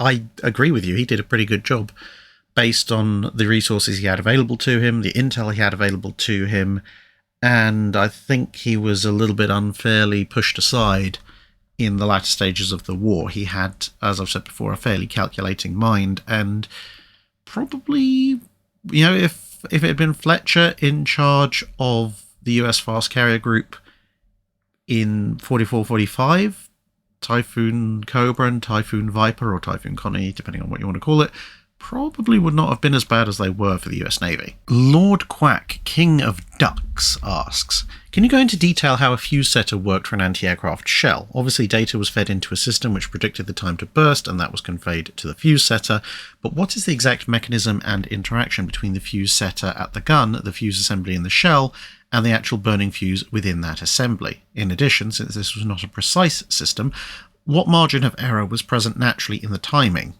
Depending on exactly which navy you're talking about, the allowable margin of error was between 1/6 and 1/10 of a second, obviously the 1/10 of a second being the more precise. But at the speed anti-aircraft shells travelled, that 1/6 to 1/10 of a second could still equate to 300 to 400 foot, as in, let's say you aim a shell and the mechanical fuse is set to detonate at 1,000 feet away, or let's say 2,000 feet away. 1,000 feet might be a bit close. So 2,000 feet away, and off it goes. That shell might detonate at 1,800 feet away. It might detonate at 2,200 feet away, or anywhere in between. So that's the overall margin of error. They didn't tend to fire shells in staggered segments, to compensate for the margin of error, we'll shoot a long, a short, and theoretically on target. Because if you chucked enough shells out there, just the random distribution of the margins of error would cover that. But in terms of how the fuse setter worked, as you mentioned, the system, whether that be manually set or automatically set, would be fed into the fuse setter. But then how the fuse setter itself interacted with the shell, it depends, once again, on various anti-aircraft guns. So, for example, on some British anti-aircraft guns, once the shell arrives in the loading tray, the fuse setter would come down on the top of the shell, set the fuse timer, withdraw, and there was a mechanical actuator, and that meant that as soon as the fuse setter had withdrawn, the shell was automatically tipped into place, loaded into the gun, and you could even have a setting such that it would automatically fire as soon as that had happened, which minimized the time between the fuse being set and the shell being sent on its way. On other guns that had automatic fuse setting, the system was somewhat different. So this is the 5-inch 38 setting. So if you look at a actual 5-inch 38 shell as opposed to a replica, you'll notice that the tip of the shell, if it's an anti-aircraft shell, has a little lug, which you can see there indicated on the right-hand side of this picture. Now, when the anti-aircraft shell was loaded into the hoist in the handling room, then where it says V slot, the lug would go down into that V slot, so the shell goes in nose down. It would then head up to the 5-inch gun, which could be just at one deck higher, depending on where the handling room was positioned. And as it went up on the chain, as you can see, the chain would engage with the sprocket as the shell is carried up. And then you have the little spring-loaded pawls, which you can also see indicated. And those would rotate around. Obviously, they would have been set by the automatic system to adjust the shell fuse timer to a specific position. They would then rotate around as the shell climbed because of the chain sprocket interaction. They would eventually engage with the lug, which you can see on the right hand side indicated, and then run round to the fixed position that they were programmed to be in at the time, which also meant if it was changed while the shell was partway up the hoist, it would also adjust, which meant that when the shell exited the hoist, it was now set for the specific destination distance, at which point it was very much in your interest to get that shell into the gun and fired away as fast as humanly possible, because obviously the longer you waited, the less and less accurate that distance became in terms of whether or not you were going to get it somewhere close to the aircraft. Michael Gilson asks, in the Cormoran video you mentioned the Arado floatplane she carried. How well would a commerce raider have worked if she was fitted out as a disguised seaplane tender, using the seaplanes as her primary offensive armament? I'm guessing the need for radio communication so the seaplanes can get back to the tender would give away the location faster than a real-world surface raider did, but is there something I'm missing that would otherwise have made it worth doing? I mean, yes, a homing beacon would be a weakness, but there are some ways to overcome it. For example, the ship could proceed actually at relatively slow speed, so it would effectively be almost stationary, and rely primarily on the navigational skills of the aircraft to make their way back, with perhaps a very short-range transmitter for last-minute corrections, or they could arrange to send out a locator beacon for, say, 30 seconds every quarter or half hour, which would reduce the chance of interception to help the aircraft get back, which of course would require synchronized watches and all that kind of thing. However, a commerce raider that's primarily sending seaplanes out, it's potentially workable, but you're going to have a few issues. Firstly, seaplanes are obviously much less all-weather capable in World War II as compared to a ship.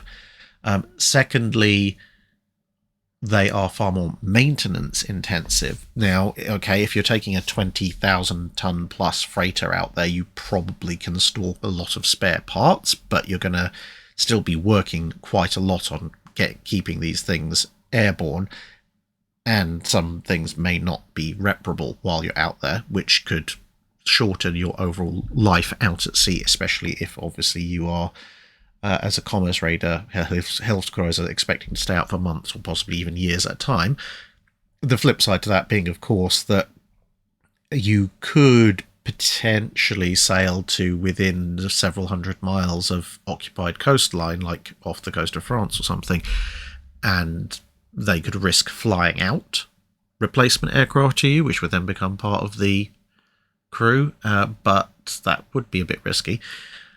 Nonetheless, assuming that most of your aircraft are working, or you've got spares tucked away somewhere, the next issue you're going to run into is size, because yes, the Arado 196s could be used for recon, but with the best will in the world, they don't carry all that much in terms of anti-ship ordnance, and there are relatively few of them. So if your target has an anti-aircraft gun and starts returning fire, you might lose or have you might lose the aircraft, or you might have it badly damaged by a simple freighter, which is probably not an overall brilliant exchange.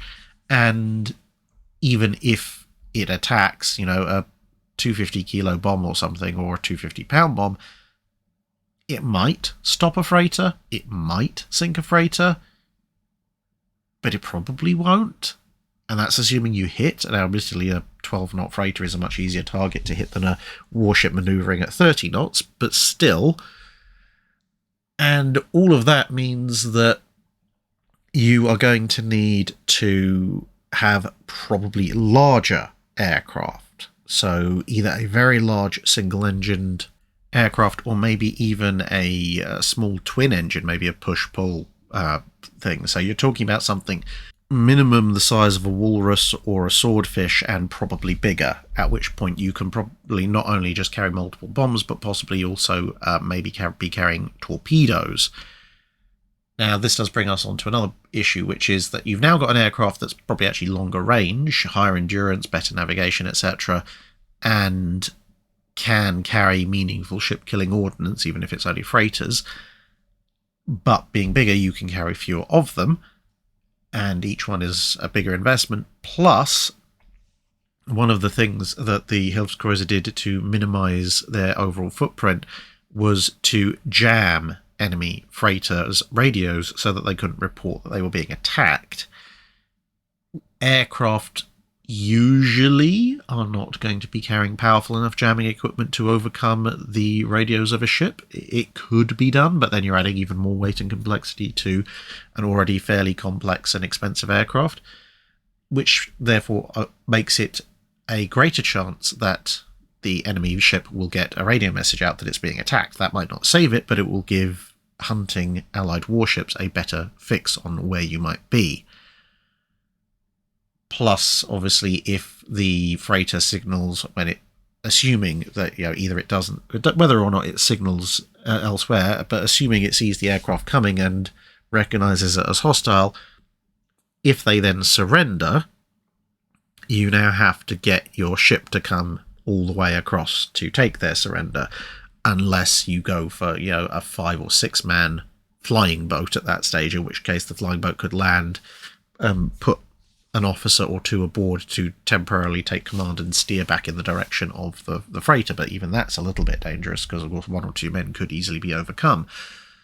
So it's possible, but you would be creating a very complex, very expensive investment, and you would need some fairly large ships, and there's a potential for a lot of different things to go wrong. It might work very well, but it might also end in a spectacular fireball. And compared to the relative reliability of pretend to be merchantmen, which serves very well for disguise in evading attack as well as conducting attacks, and just using guns, the Hilfskreise program as existed is just a slightly more reliable bet. Andre de Coult asks, who coined the term square cube law for the first time, and when and how did you first learn about it, and how did your appreciation of it change over time? Well, apparently the square cube law was described for the first time by Galileo, and I first heard about it when I was doing basic high school physics. I may have heard about it before, in more casual conversation at home. My granddad was an incredibly smart man, so I have a vague, distinct memory of having the principle of displacement explained to me around age 5 by him, which almost certainly included an explanation of the square cube law, because when I came across it in high school, I was not surprised in the slightest by it. So I definitely had some kind of primary school age grasp of the idea. In terms of my appreciation for it changing over time, to be fair, in my early years, it was just another one of those things, just one of those little interesting factors which came in very handy when solving various mathematics problems that you were set in high school with regards to volume. But as I got into the latter part of high school and then into university and hit my stride with engineering, I became much, much more appreciative of the square cube law, because of all of its implications in terms of, relative cost to effect and the efficiency of structures, which essentially comes down to it's cheaper per cubic foot, cubic meter, cubic whatever unit you want to use, to build a larger structure because of the square cube law, especially if that structure is a largely empty one like a hangar.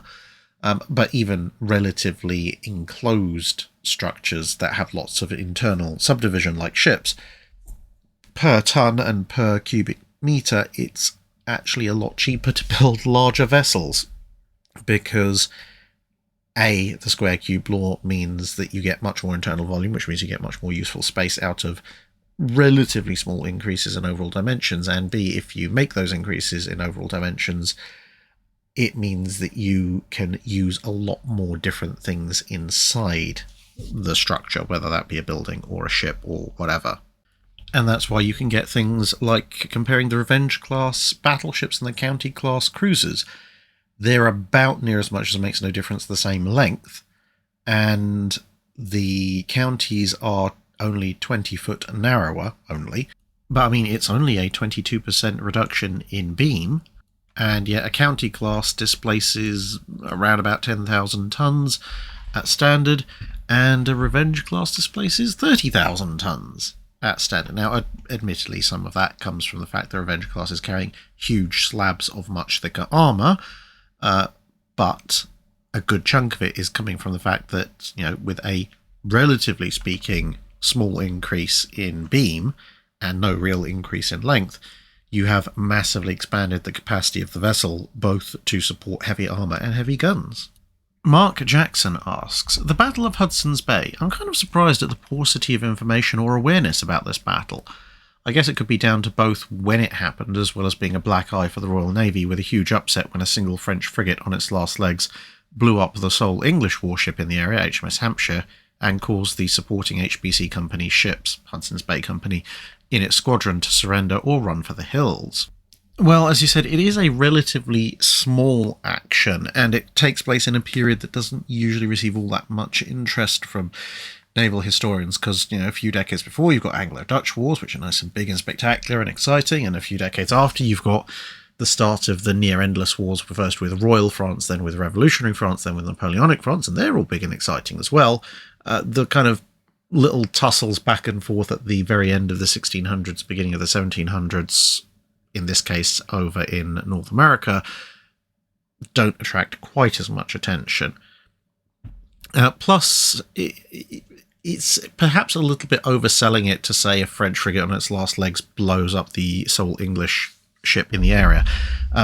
Pelican, the French ship, and Hampshire, the British ship, are both at least under the rating system of the period, bearing in mind that this is also the time period when we're going over from just describing ships as great ships and frigates and royal ships to first rate, second rate, third rate, fourth rate. But they are both, at least by the number of guns they're wielding at the time, rated as fourth rate ships of the line, of around about 50 guns each. But on paper, Pelican is actually the superior ship. It outmasses Hampshire. It was originally built to carry more guns than Hampshire. It's physically larger, both in length and beam, than Hampshire. Essentially, Pelican is, if we want to call it by the rating system that was just coming in at the time, Pelican is a designed fourth-rate ship of the line. Hampshire is a frigate, a fifth-rate, that has been upgunned to carry the armament that just about in the very early part of the 1700s would rate it as a fourth-rate ship of the line. Hence why it's a physically smaller vessel. And the Hudson's Bay Company ships that are around obviously are not trained warships.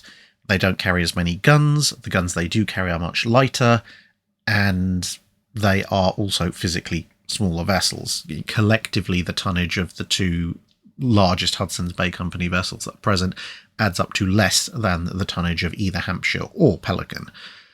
And so it's relatively little surprise that when Pelican arrives, notices this little squadron, and decides to engage, it ends up being a fight between Pelican and Hampshire, which very rapidly outdistances the Hudson's Bay Company ships, who, being private vessels, probably aren't that enthusiastic about trying to chase down and fight a warship anyway. And even with that said, from the accounts of the battle, Hampshire appears to have been getting the upper hand of the fight, except for having the most spectacular bad luck, which is a perennial problem amongst various ships, of one of Pelican's broadsides somehow managing to get something hot or on fire down into the magazines, and Hampshire explodes, thus rather decisively ending the fight in Pelican's favour, albeit not too much in Pelican's favour, because between the explosion and the gunfire from Hampshire before that, Pelican has also been fatally wounded. It's just that without a spectacular explosion, she takes slightly longer to die, thus leaving her technically the victor. And Pelican has a bunch of French warships from her squadron, which she'd become detached from, coming in to support. So when they show up, they control the area, and the Hudson's Bay Company ships, as you said, are forced to just either give up or run away. I think, apart from, as I said, the fact it's in a little bit of a doldrums of naval history, time-wise, you've also got the fact that these kinds of single ship engagements between ships that are within shouting distance of being equal to each other on paper, at a time when it's a Royal French ship, not a Napoleonic French ship or a Revolutionary French ship with no real decent officers aboard, these actions could go either way. So the fact that Hampshire, by a little bit of a bad luck, happened to lose didn't make too much of an impact on the Royal Navy as a whole. They would have just shrugged and gone, oh well, bad luck, better luck next time, whoever fights the French in another similar action again, and moved on. Admiralty of Floof asks, I vaguely remember you talking about a story of the Royal Navy slipping into a ceremonial line at the opening of the Suez Canal ahead of the French. Would you mind recounting that story? Are there any more entertaining examples of one-upmanship or similar form in the period the channel covers? Yes, so Suez Canal opening, as you can see here, everyone's very, very happy. And the French imperial yacht, l'Aigle, or the Eagle, is supposed to lead the wonderful column of happy ships through the Suez Canal for the first time. Everybody is set up, lined up, ready to go, formal order is announced, and everything is set formation-wise for the following day.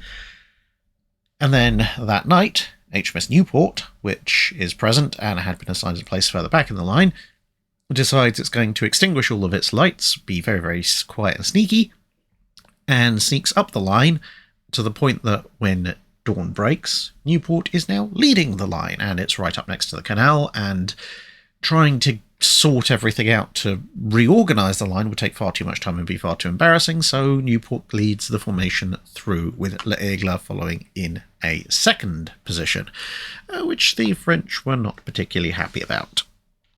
And there are multiple other similar incidents. Now, pulling off what could potentially have turned into a bit of an international incident, I mean, yes, it is par for the course for the Royal Navy, but those types of things tend to be a little bit further and far between.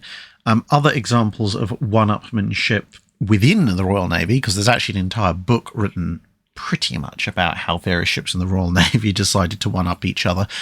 They include an example from the 1870s when everybody is transitioning over from sail to steam, and in particular steam, because of its obvious utility, is just being used to get in and out of harbours. No one's bothering to sail in or out of harbour under full sail anymore.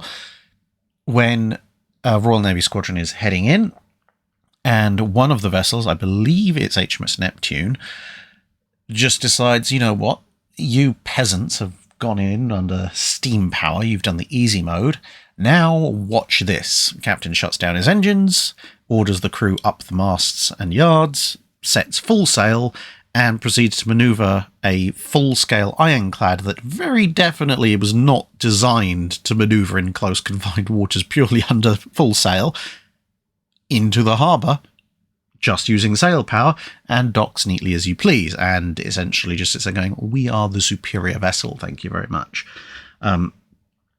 Then, of course, a couple of other incidents come to mind.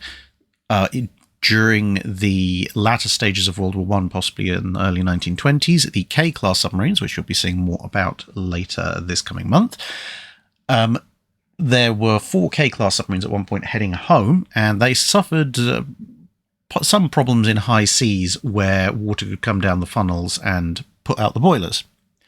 Now, they're all proceeding quite happily along, and the captain of one of them looks back and goes, the seas are building behind us. I can see what's going to happen, no pun intended, and they have orders to return to harbour. Strictly speaking, that's all they have orders for. By practice and tradition, they should keep their station within the fleet formation, and obviously the Admiral's flagship will head in first.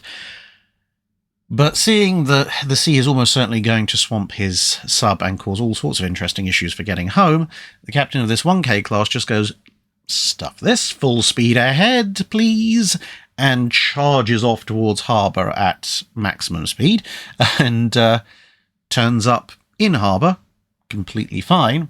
And then the rest of the fleet comes in, and then several hours later, the other 3K boats come toodling in somewhat slowly, running on auxiliary diesels, or the auxiliary diesel, because guess what happened? Their boilers got swamped by a following sea. And yes, very smug face for that one Royal Navy captain, and of course no one could actually technically do anything to him because no one had specifically ordered him to stay in formation. It was just assumed that he would. Similarly, in the fleet problem videos that I've done, there's the account of Admiral King when he, well, at the time, Captain King, when he's in command of USS Lexington, and everybody is told, right, exercise is over, you can go back to port, and King is just like, okay, we're going back to port. And of course, everyone else, again, is by tradition and practice, assuming that we will be going back to port at cruising speed. And King's like, nope, I'm getting the best berth for myself and my ship. I'm getting my crew off into town on leave first. And Lexington charges off at her considerable top speed, leaving everyone else going, was he supposed to do that? Can we do that? And by the time they figured out what's going on, Lexington's miles ahead and gets into port quite a bit earlier than everybody else.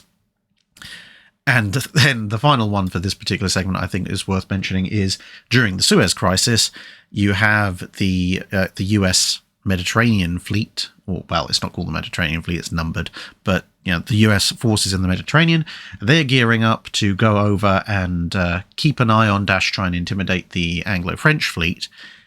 And so they're motoring along at a reasonable clip on their way to Suez, when a late arrival for the British fleet shows up, which is one of the Abdiel class mine layers. The Abdiel class are incredibly fast. You know, they are 3,000-ish ton ships that can hit well over 40 knots. And the US formation, which is obviously, you know, high pressure steam turbines and boilers and all nice mod cons, etc., they're moving at a reasonable pace themselves because they've got to get, they've got to get a move on to try and impose the US government's will sooner rather than later.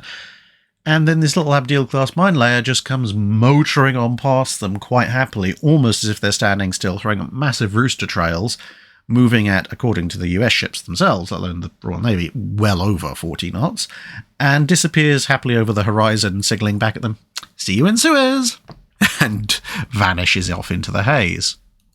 Reva asks, given the strategic value of going faster than the other guy, could you give a summary of just how fast ships were over your window of history?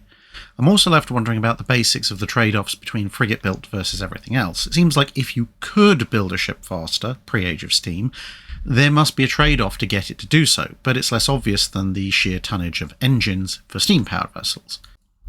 So the trade-offs between frigate-built ships versus other warships of the time and etc. Frigates are more lightly built in terms of there are fewer frames, which makes them obviously lighter, but also means they are less strong, which is a problem when they go into battle. Additionally, obviously, frigates have long single-gun decks that are relatively high, which means that, okay, once you get into the early 1800s and you start getting 24-pounder frigates, you can have one reasonable sized broadside, but prior to that you're talking about 12-pounder and 18-pounder broadsides, which just can't contend with 24 and 32 and greater weights of fire coming off of the multi-deck ships of the line, especially when, of course, there are also more guns on those ships. Frigates also generally have less freeboard because, you know, one gun deck, and even if that gun deck is higher, so that means that their hull presents less air resistance to the wind, which is an important factor, especially with Age of Sail ships. A high-sided ship of the line has quite a large sail effect caused just by its hull, which, unless you're running with the wind, can cause some issues. Additionally, because they're lighter, frigates have less draft, so less resistance to less resistance with regards to water passing by them, which again makes them quicker. And they tend to have a slightly longer length to breadth ratio, length to beam ratio, because they don't have to have the wide spacing that's required for 32-pounder broadsides and so forth. And that in turn means that, as we know already, a slimmer ship tends to move a bit quicker than a wider ship. However, the trade-off, as I said, is that they are more lightly built. Their firepower is considerably less, and ultimately, whilst there are fixed battles between ships in the Age of Sail, most of the time when you're talking about Age of Sail battles, they are in support of something or other that's going on the land, whether that be a landing or supplies to troops or a blockade of a port which is preventing trade.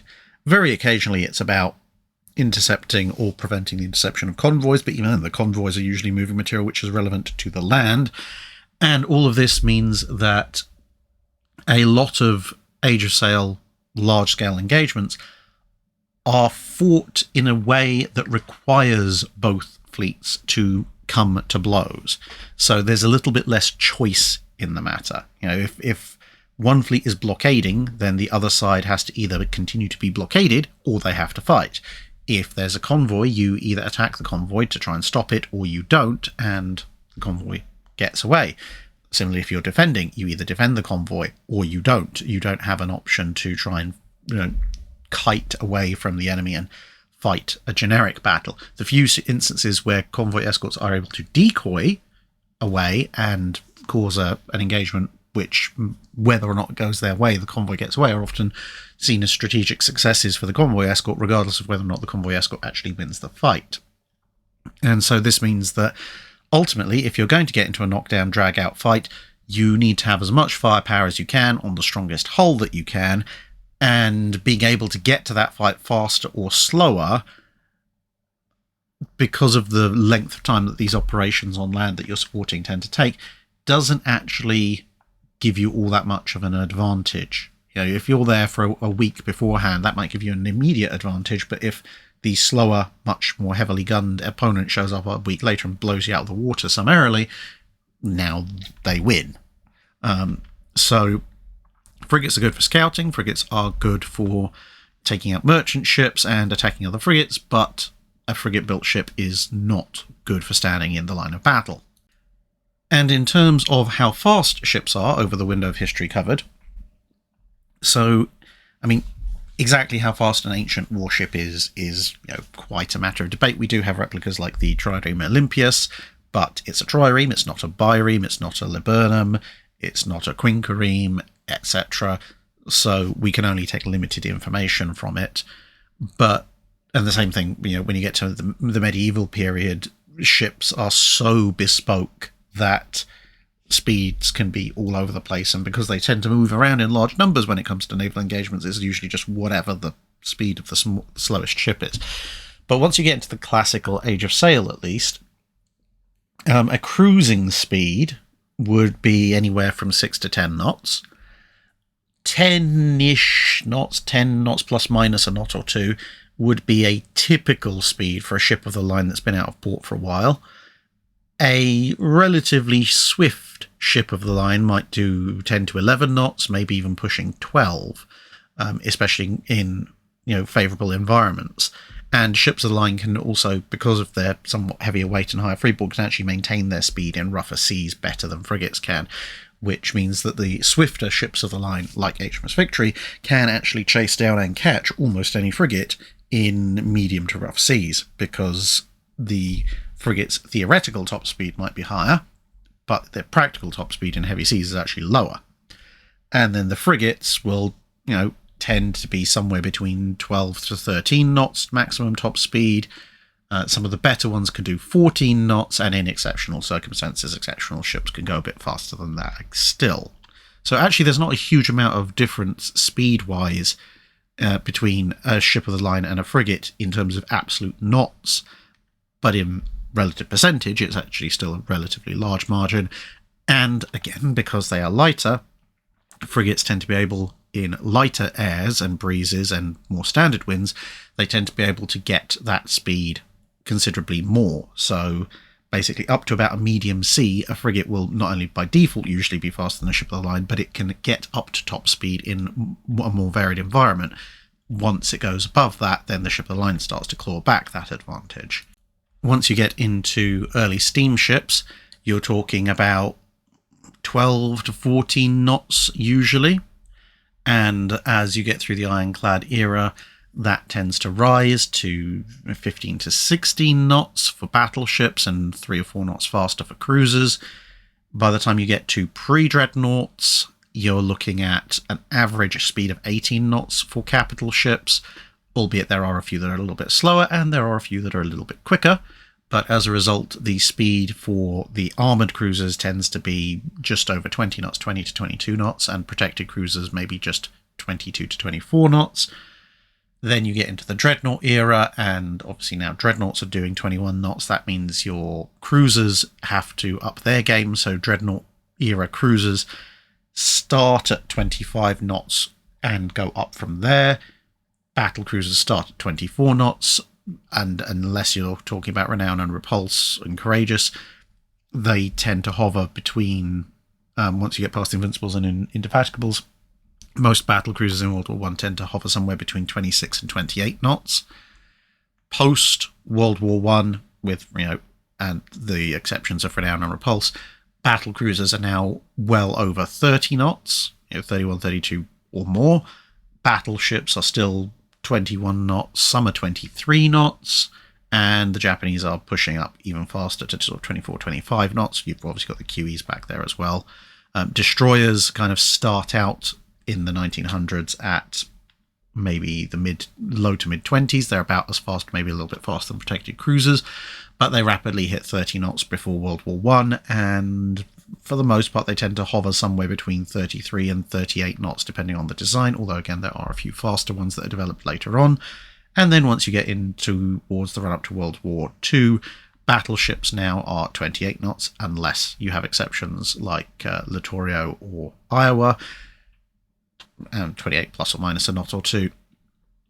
Cruisers generally have to be 32, 33 knots just to escape the fast battleships, and destroyers tend to be about as fast or maybe 1 or 2 knots faster again. Thomas Dudkiewicz asks, you've said much about the advantages of the G3N3 turret layout over conventional turret layouts, but how does it compare to the Nelson's all-forward turret layout? What are the advantages and disadvantages of each one, and which is overall better in your opinion? So comparatively speaking, a lot of it will depend on your perspective of what is the most important features in a ship. The all-forward layout, as per Nelson, does have some disadvantages. I mean, people have pointed out there's a big blind spot in the rear arc. That does also exist with the G3 and N3 layouts, but it's a slightly narrower arc. Also, as I've said before, when it comes to things like twin island carriers, for handling a ship, it's generally held to be better for the command position and steering position to be forward.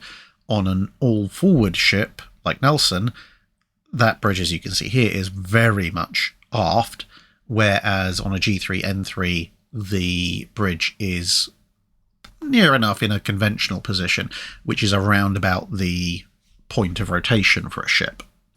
And there were some issues with the handling of Nelson and Rodney, although the captains did eventually get used to it, partly because of the slightly unusual command position and partly also because the position of the superstructure meant that there was wind loading on it, obviously, but because it was quite far away from the centre of rotation, it in and of itself introduced a rotational moment to the ship.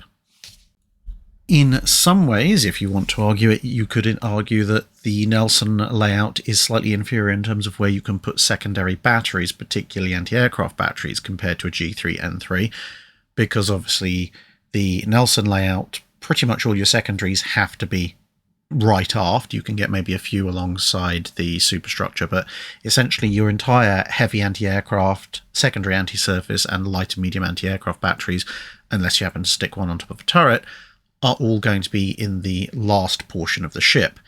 which can be a bit limiting if somebody attacks you in your forward quarter. Whereas with the G3s, N3s, with their superstructure slightly forward, that gives you the opportunity to place some of your secondaries and anti-aircraft batteries, albeit not right forward, but considerably closer to forward on either side than with the Nelson design.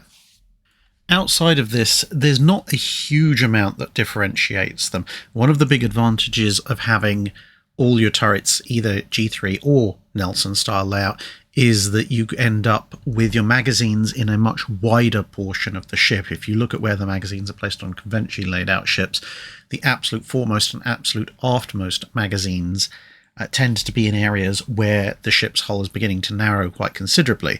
That means that more length is taken up with the magazines because they have to stretch out a bit. And it also means that the distance between the outside of the ship through the torpedo defense system, the belt, and then to the magazines is less, which improves the chances of an enemy shell or a fragment from an impact making it in. Whereas once your magazines are much closer to the widest point of the ship, you've got much more defense in depth, and the magazines themselves can present less of a horizontal length target because they can be wider, which obviously makes them slightly less likely to be hit. But one of the other small advantages of a Nelson style layout is that it is just a little bit more efficient on the weight saving as compared to the G3N3 layout, and that's because of a small factor known as heat. Now, back in the Dreadnought period, when everyone was building turret farm style ships, various nations, especially the US Navy, discovered a problem with the amidships turrets, which was that if you plonked them down in between all the machinery spaces, even with the best insulation and refrigeration you could get, the magazine temperatures tended to be a little bit higher than the fore and aft magazines. And that in turn meant that because the temperature of the explosive is slightly different, it gave a different ballistic properties to the shells that were fired out of the amidships guns compared to the fore and aft guns. And yes, I know that sounds a bit implausible, but trust me, anyone with a significant knowledge of chemistry and physics will confirm, if you have one set of propellant explosive and a shell that's being fired and they've come out of magazines where the average temperature is arbitrarily, let's say 10 degrees Celsius, and another identical set has come out of a magazine where the temperature is 20 or 25 degrees Celsius, you will get different results, especially at long ranges. And this means that there always has to be some kind of spacing between the magazines and the machinery spaces if you want consistent gunnery. With the N3G3 layout, that space has to exist once between the forwardmost boiler rooms and the aftmost turret. On a conventionally designed ship, it exists twice, once for the aftmost magazine, well, not the aftmost, but the aft turret magazines, and one for the fore turret magazines, albeit that the superstructure very often partially compensates for that in the forwardmost, but there's still a little bit of usually spacing that has to be included, because you tend to find that in most ships the foremost boiler rooms do actually intrude somewhat underneath the superstructure, whereas in the Nelson style layout, because the machinery spaces are set so far back and all the turrets are set forward of the superstructure, there is no need for any such gappage, which means that you can have armor protecting your machinery, armor protecting your magazines and the turret barbettes, and a minimal amount, well, not minimal amount, but minimal length of armor that's protecting the intervening space where the superstructure is. So you've optimized the efficiency of your citadel length. So that's a slight advantage to the Nelson class. And when it came to designing the Nelson class, because they were trying to downscale the G3s to a size that could fit into 35,000 tons, every single spare ton was needed. So hence you get this design. Personally, with obviously the qualifiers of some of the disadvantages of the Nelson's layout that I've already mentioned, personally I actually do favour just going the whole hog and going all forward, because it's the most efficient design from an engineering standpoint, and most of the other issues can be worked around. Todd Misfelt asks, I recently went on a cruise. Out of curiosity, I looked up the tonnage of the ship, 86,700 gross tons. Wow, I thought bigger than an Iowa-class battleship. Then I realised that an Iowa-class battleship is 48,110 long tons in displacement, which is a different unit of measurement. From a little more investigation, I gather there's no easy way to convert long tons into gross tons. Has anyone calculated the gross tonnage of a World War II battleship, and was my cruise ship bigger than a World War II battleship? Compared to civilian ships, battleships generally are smaller for the same displacement tonnage, because civilian ships don't carry thousands or tens of thousands of tons of heavy armour plate and gun turrets and so forth, which means that, that weight being contained in a relatively small volume means the overall volume of the battleship will be smaller. So you look at, it isn't known what the displacement tonnage of Titanic is, for example, but then you look at the displacement tonnage of Titanic versus the displacement tonnage of contemporary warships or slightly later warships with a similar level of displacement, and you realise Titanic is a considerably physically larger vessel. It's basically less dense. Now, when it comes to cruise ships, the point at which a cruise ship, or the largest cruise ships at least, went from being around about the dimensions of an Iowa class to considerably larger than an Iowa class appears to have been in the mid-90s. So USS Iowa, for example, is 887 foot and a bit long and 108 feet and a bit wide. In 1995, the Sun Princess, now called the Pacific World, was the largest cruise ship on the planet, and it was 857 feet long and 105 feet wide, plus a few inches. So it was slightly shorter, slightly narrower, albeit only by a couple of feet, and its draft was also a bit less than an Iowa class. However, its registered gross tonnage was 77,441, because gross tonnage is a measure of the internal volume of a cruise ship, and of course, if you look at this Iowa, this is actually the Iowa, you get up to main deck level, and then all that's above that is, relatively speaking, a minimal amount of superstructure on the gun turrets, whereas obviously cruise ships tend to have 2, 3, 4, or 5 or more deck levels above the forecastle deck, which run almost the entire length of the ship. So the internal volume, and thus registered gross tonnage, and that's different from gross registered tonnage, by the way, is going to be considerably more on a cruise ship, just because they have all this internal volume up high. The next year, the Carnival Destiny was launched, which is a Carnival cruise ship, and that took the title of largest cruise ship in the world, so this is in 1996, and that vessel is 893 foot long, 116 foot wide, and has a draft of 27 feet. So dimensionally, it is just by the smallest margins, by about 5 foot in length and by about the same in width, just a fraction larger than an Iowa class, albeit that its draft is a little bit less. It's about 10 foot less, albeit that's draft for an Iowa at full load, so it might be a bit closer. But in any case, that ship had a gross tonnage of 102,853 gross tons.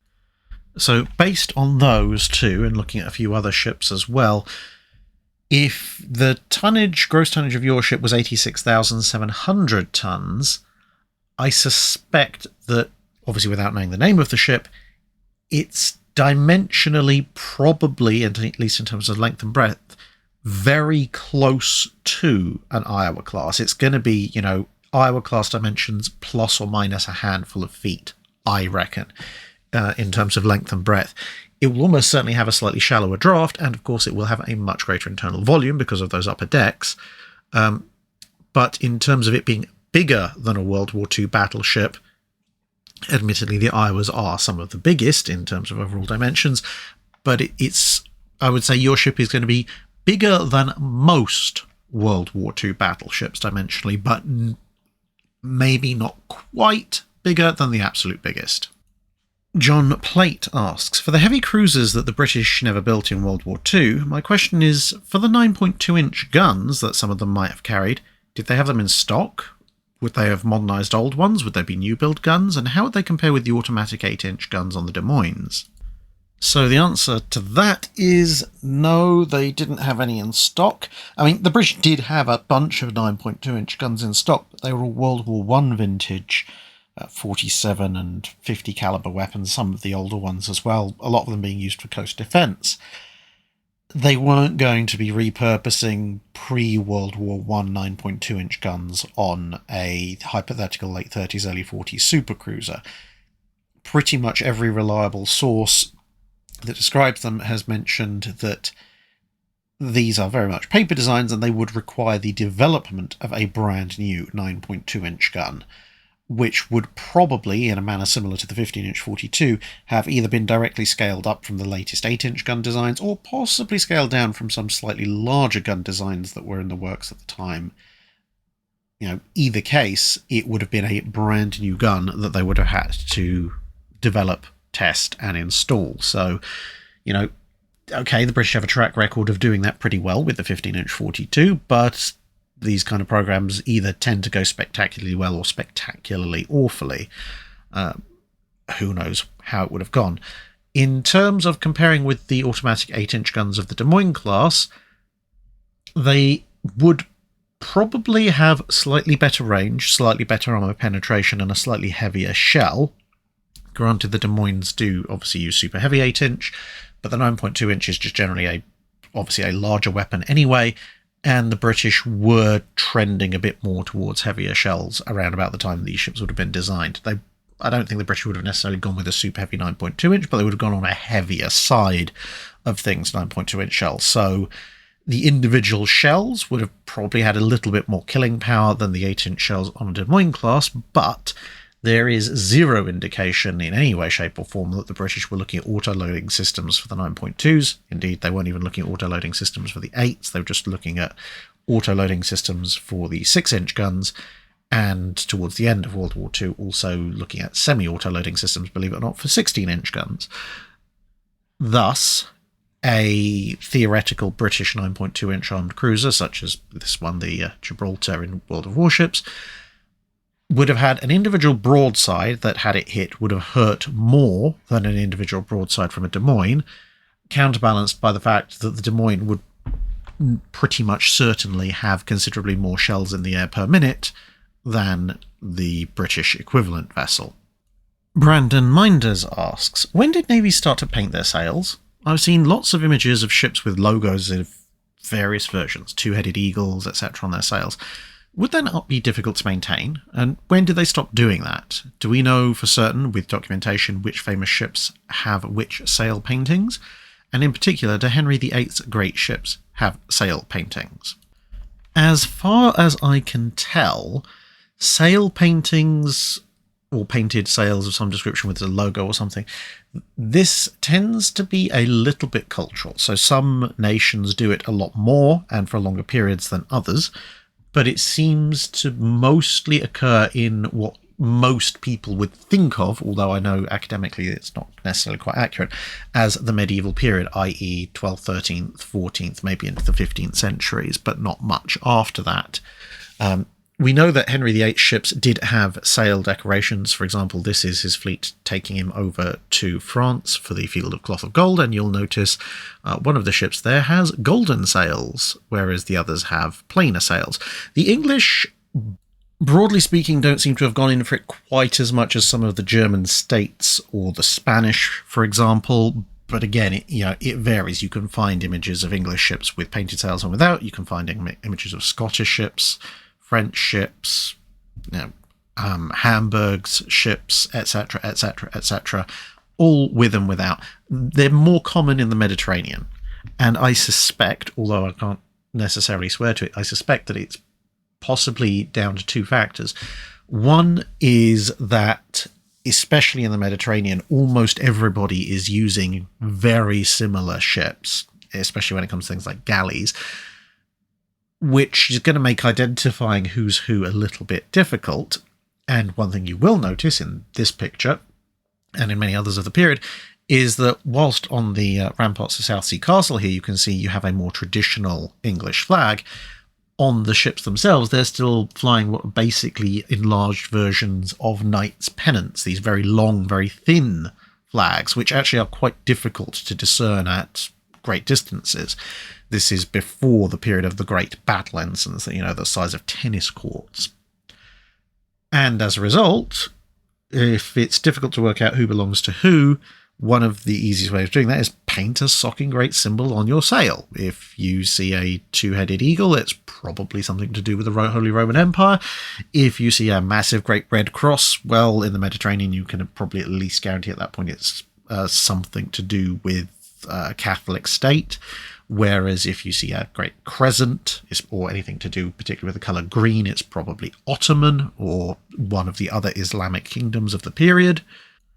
But yes, as you mentioned, painting a sail, well, it's going to slightly mess around with the sail's properties itself, because paint will make the sail a little bit stiffer in localised areas, so it'll wear interestingly and possibly tear.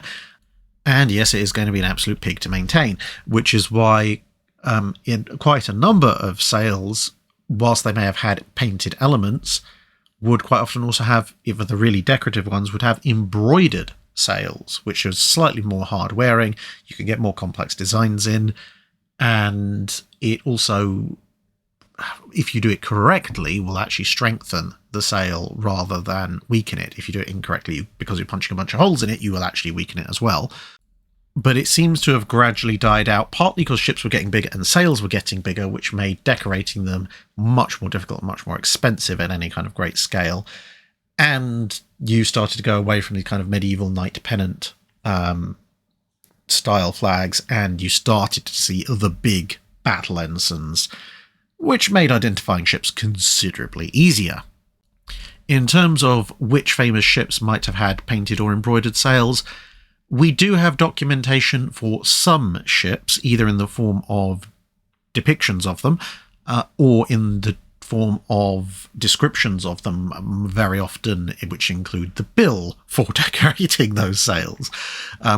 But they tend to be used very often for ceremonial purposes, royal visits and things like that. Obviously, the more decorative, the more fancy ones especially. Some of the simpler ones will be used in war, but not that often. Quite often, a lot of modern depictions, which might show, say, the Armada with crosses and depictions of the Virgin Mary on every single ship, that's more a conceit to try and help distinguish one ship from another. Whilst there no doubt were ships in the Armada that did have decorated sails, it wouldn't have been every single sail on every single ship. Fletcher's, fetching, Fletcher, fletching, Fetcher, fetching, Fletcher's, Fletcher, fletchings. He's back. Asks, how common were secret fleet voyages in the Age of Sail? Are there any that you particularly wish we knew more about today? It depends what you mean by secret fleet voyages. Do you mean secret in terms of they left port secretly? Because that was quite difficult to pull off in the Age of Sail, simply because of the amount of time it took to prepare a ship and get it out, and the fact you had to wait for favourable tides and winds quite a bit. Now, there were a few times that fleets did sail in secret.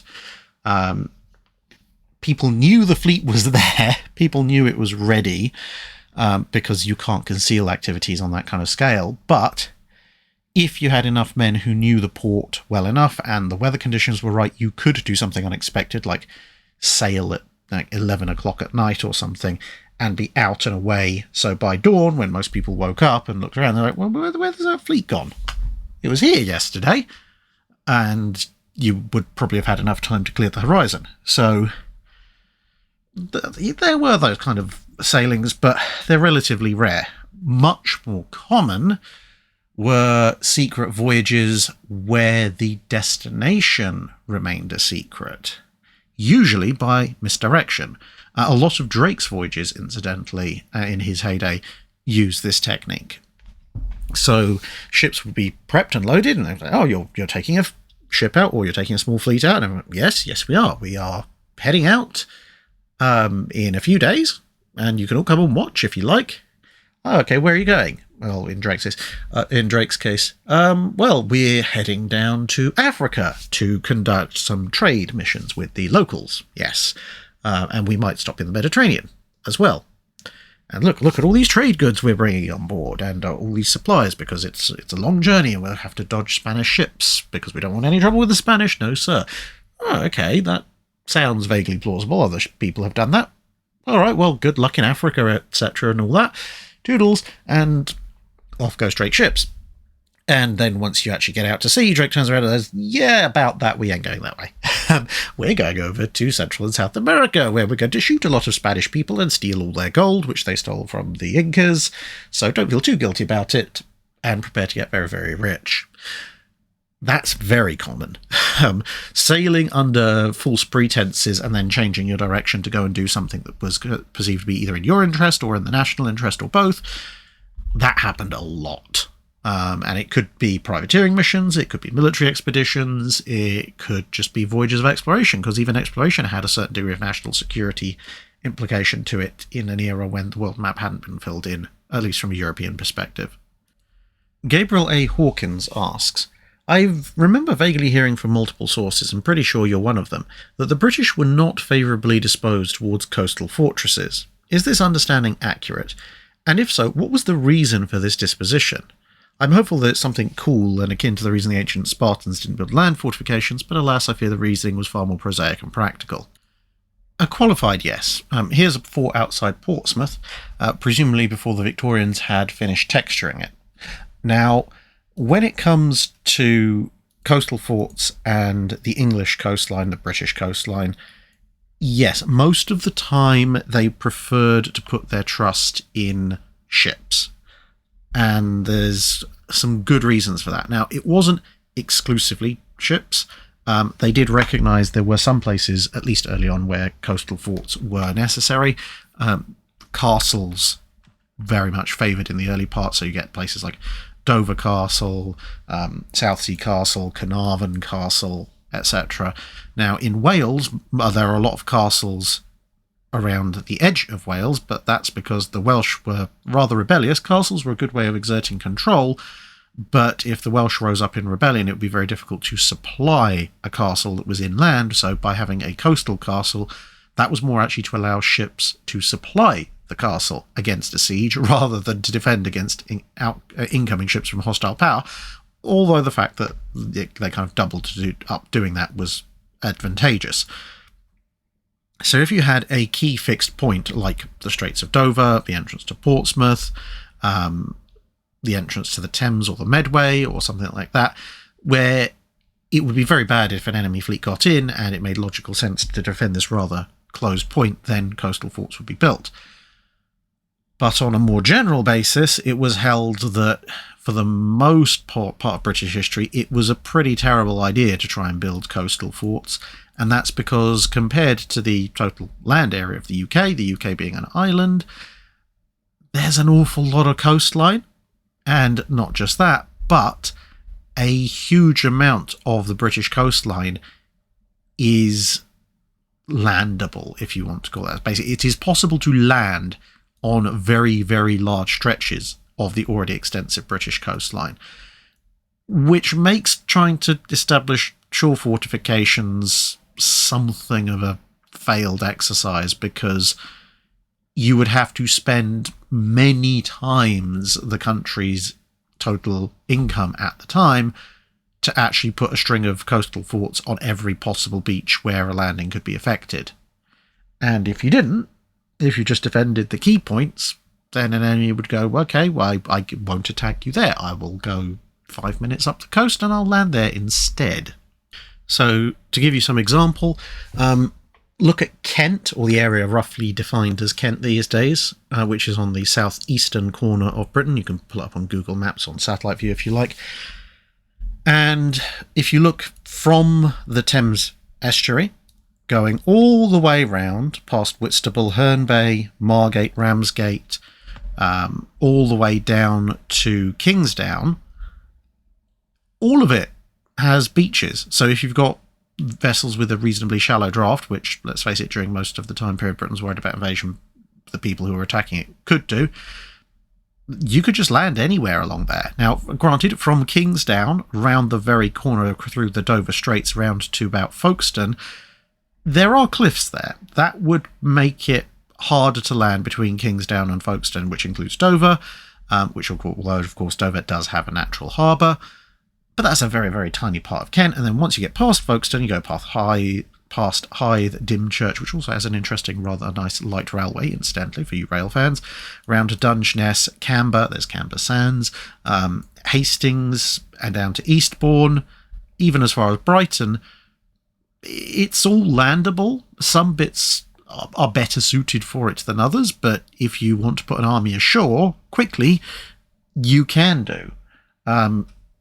Granted, anchoring a large fleet for long periods of time and doing major rest and resupply efforts will require a significant harbour. There are fewer of those, but if you just want to put a large amount of troops ashore in a day or two, there's a tiny portion of the Kent coastline that's actually naturally defensible and very difficult to land troops on. Most of the rest of it, go for it. And yeah, Kent and the Kent coastline is a tiny part of the overall British coastline. You'd have to build hundreds of castles or later forts just to defend that area. It's not worth it. It's just much better to rely on fortifying your key positions like Dover, Folkestone, etc., which have the harbours that fleets will need for long-term rest and resupply, and to rely on mobile, either platforms of soldiers in the early medieval period or later mobile gun batteries, aka warships, later on, which can just sail up and down and attack a landing force wherever it happens to be. And this difference between where you can land and where you can long-term resupply is key, because if somebody lands, sure, they can get troops ashore, and sure, those troops might be a bit of a problem, but if the Royal Navy can show up in time and drive off the main fleet that's landing them, then you've cut them off from all their resupply, which means that you just have to wait for them to run out of food, water and money, and then they're pretty much done for. The only times you tend to see rather major fort-building efforts in British history, at least as far as coastal defences go, come down to either, as I mentioned earlier, when you're defending specific locations, where, of course, the weather may prevent a ship being present at a specific location at a specific time, or when there's fears that some new technological advance has resulted in ships potentially being able to get over and land well before the Royal Navy can do anything. So the middle of the 19th century, when they're very worried about steamships, for example, you see a whole rash of fort building, which includes this fort in the picture. And then later on, in the World War I, World War II period, it's kind of a redux of the problem with early steamships and early ironclads, but more specifically, because of the threat of submarines and torpedo boats and mines, the fleet has had to relocate up to Scapa and Rosyth and other areas in the north of the UK, which means if you're based on the French or German or Dutch coasts, you can get to the southern UK much quicker than a fleet based in northern Scotland can, at which point you do see a resurgence of some coastal batteries again.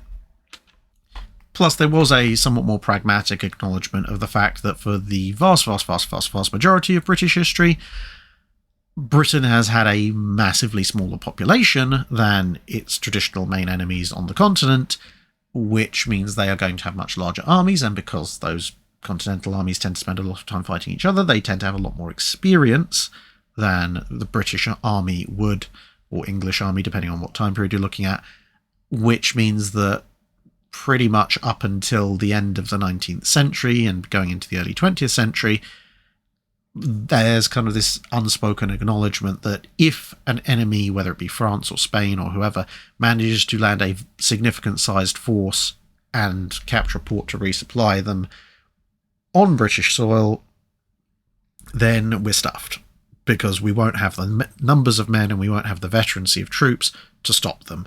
So the only way we can stop them is at sea, so save the money on forts and put the money into the ships to stop the enemy getting the troops ashore in the first place. BFW asks, what changed in Royal Navy thinking that meant they only built the Nelsons as an all-forward design? I remember you saying the King George V's and Lions had proposals for all-forward, but these weren't selected. Additionally, what are the best resources for seeing these design proposal outlines? Essentially what changed was technology. the Royal Navy came to the conclusion that some of the negative impacts of the all-forward design, like I said, with slightly non-optimal placing for your secondary and anti-aircraft battery, maneuverability, and also the fact that because battleship numbers had dropped quite dramatically, the chances of all-round engagement had gone up quite dramatically, which suddenly meant that the aft arc of fire became a bit more important. All of these things added together to favour a more traditional fore and aft turret layout with a strong secondary and anti-aircraft battery amidships.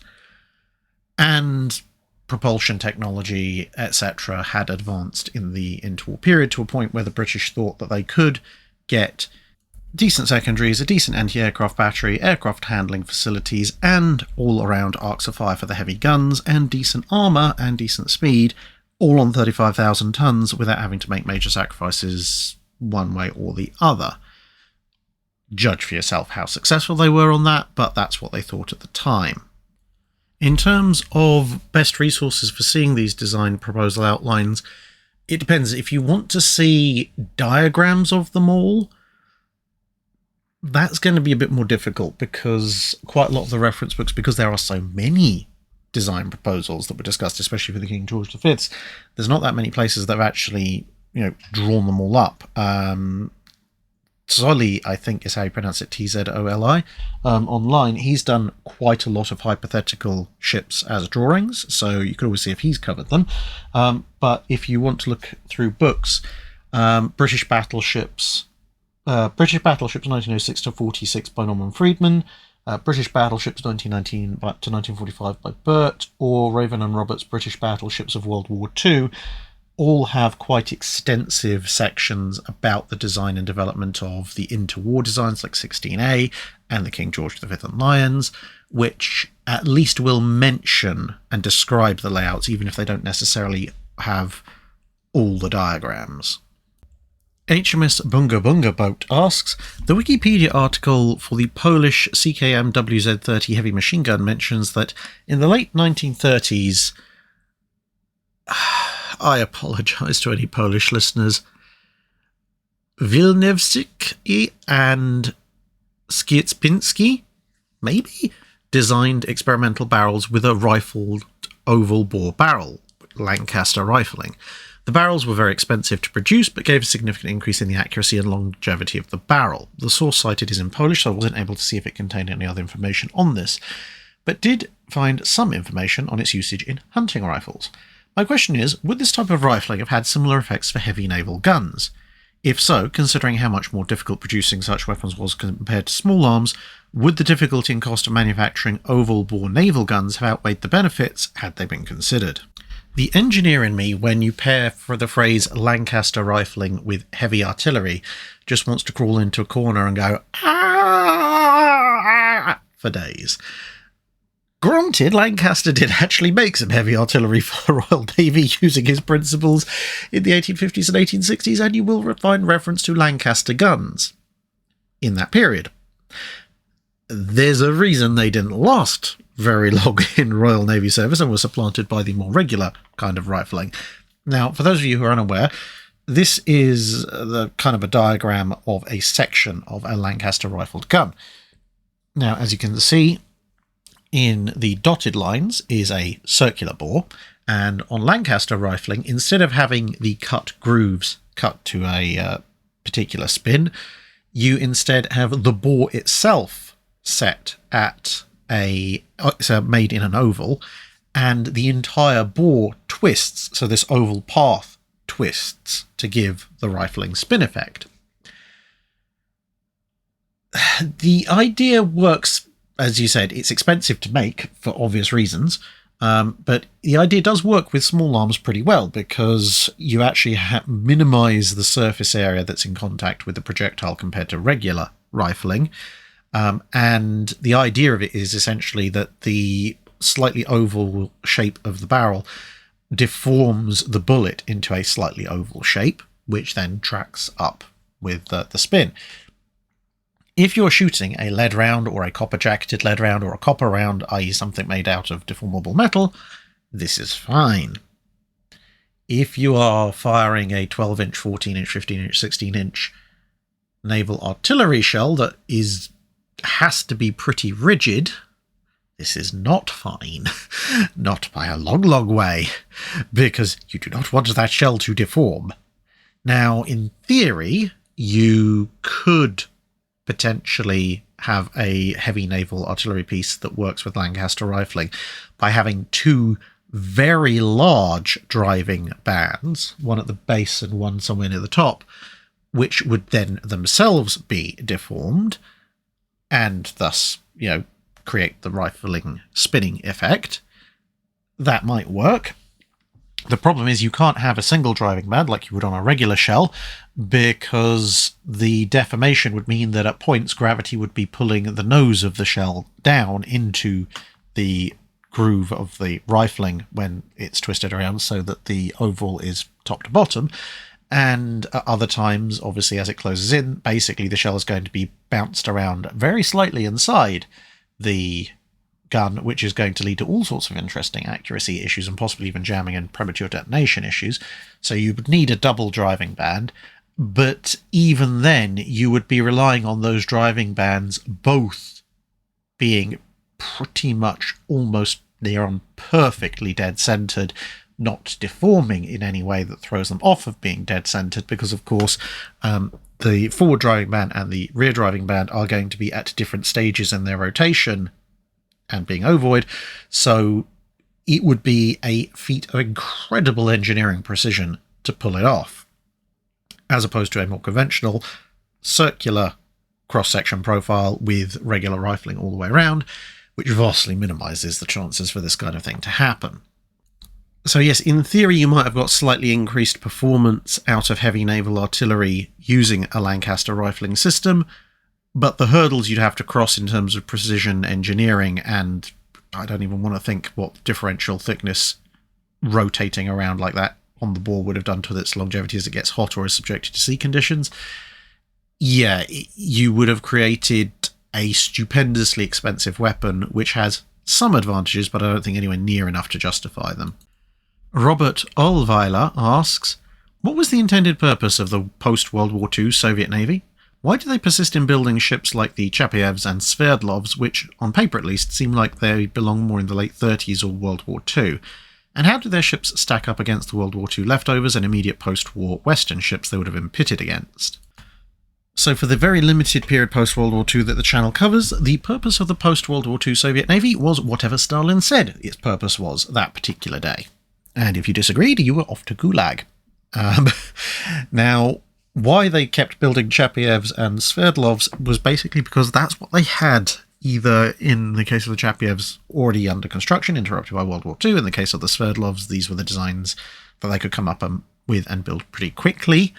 Now, the Sverdlovs do have some advantages over the bulk of pre-World War II light cruisers, at least on paper.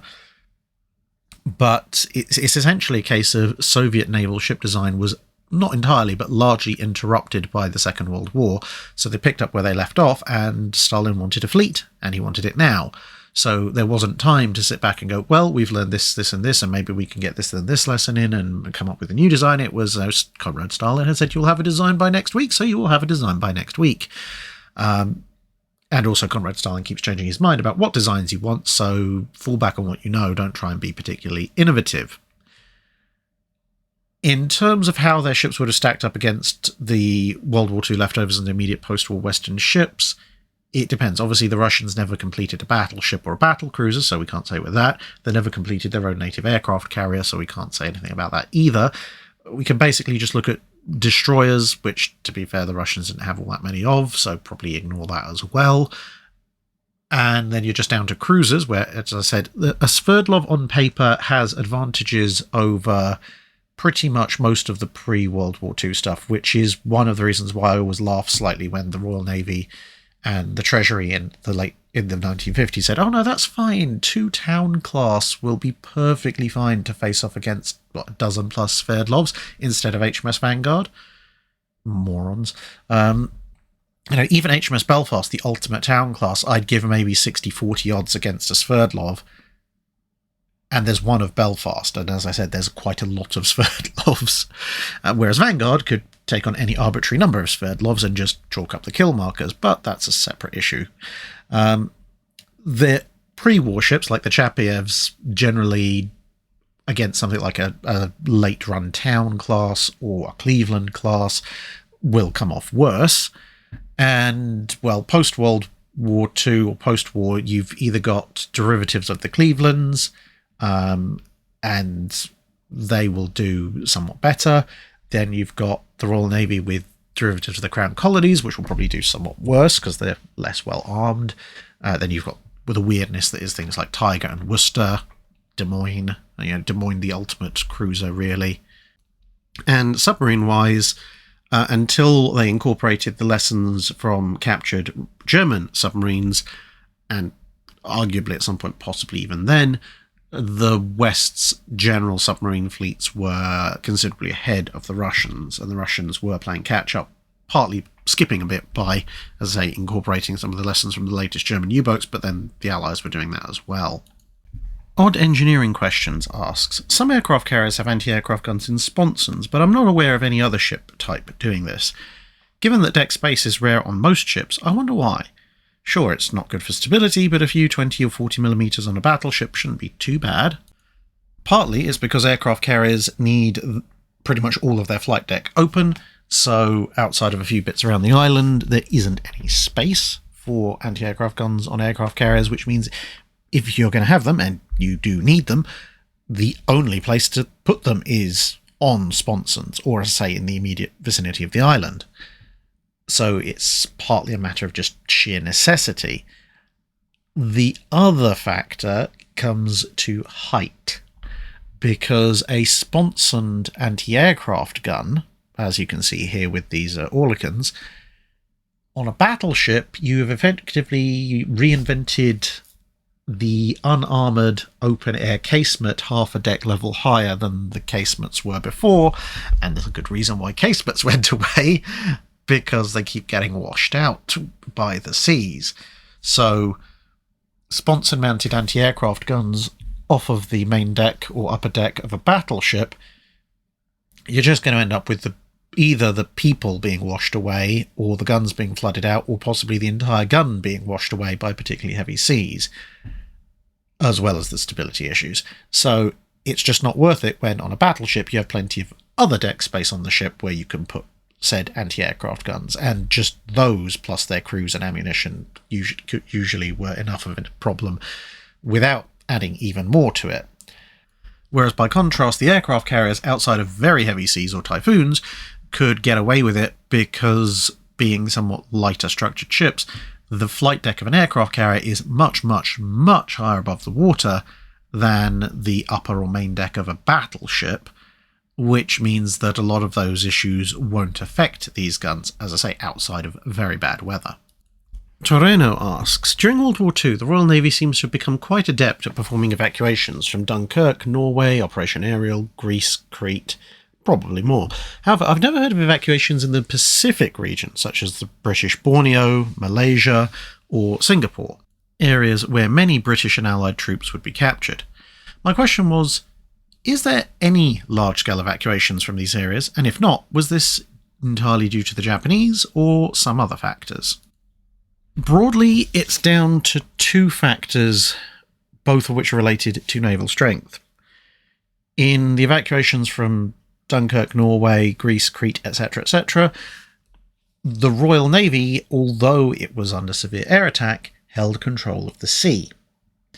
And because it held control of the sea, it could either use warships or merchant ships or small boats or a mixture of all three to bring troops away, because no matter how hard the Luftwaffe and in some cases the Regia Aeronautica went after them, and contrary to, again, some popular opinion, the Royal Navy was actually relatively good at defending itself anti-aircraft wise. Now granted, obviously Crete did cost them a fair bit, so did Dunkirk for that matter, albeit that most of the ships in the evacuations of Greece and Crete tended to do pretty well right up until their anti-aircraft ammunition ran out.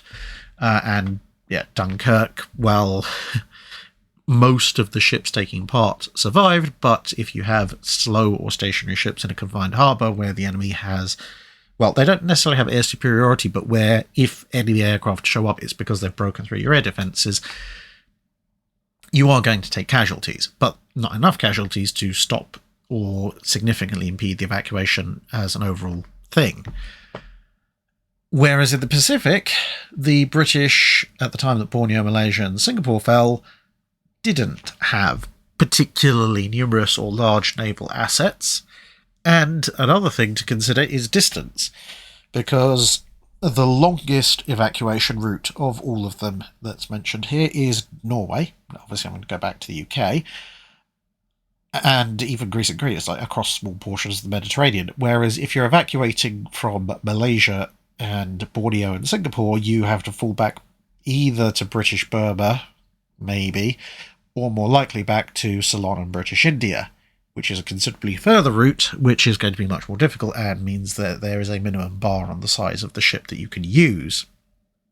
So, part one, the British do not have the naval and maritime resources available in the Pacific region in 1942 that they do in these other places in the Mediterranean and in the North Sea. The other element is that the Japanese do have a lot of naval assets in the region, which means that even if the British did have considerable naval assets of their own, any attempted evacuation would be contested not just by the air, but also by surface warships in considerable numbers with considerable amounts of firepower, which in all of the evacuations in Europe is either flat out not the case, because German warships are either massively outnumbered and outgunned, or in some cases have actually been, all their big stuff has been pretty much disabled. And in the Mediterranean, whilst there was a concern that the Italians especially might interfere with the evacuation of Greece and the evacuation of Crete, as it turned out they didn't, and the Royal Navy, because it had a lot of assets there, did actually have forces deployed to counter the Italian battle fleet had it sailed to try and interfere with those. Whereas with less resources on hand in the Pacific, if the Royal Navy had tried an evacuation of Singapore, Malaya or Borneo, the Japanese could have rolled up and taken apart the evacuation fleet pretty much piecemeal.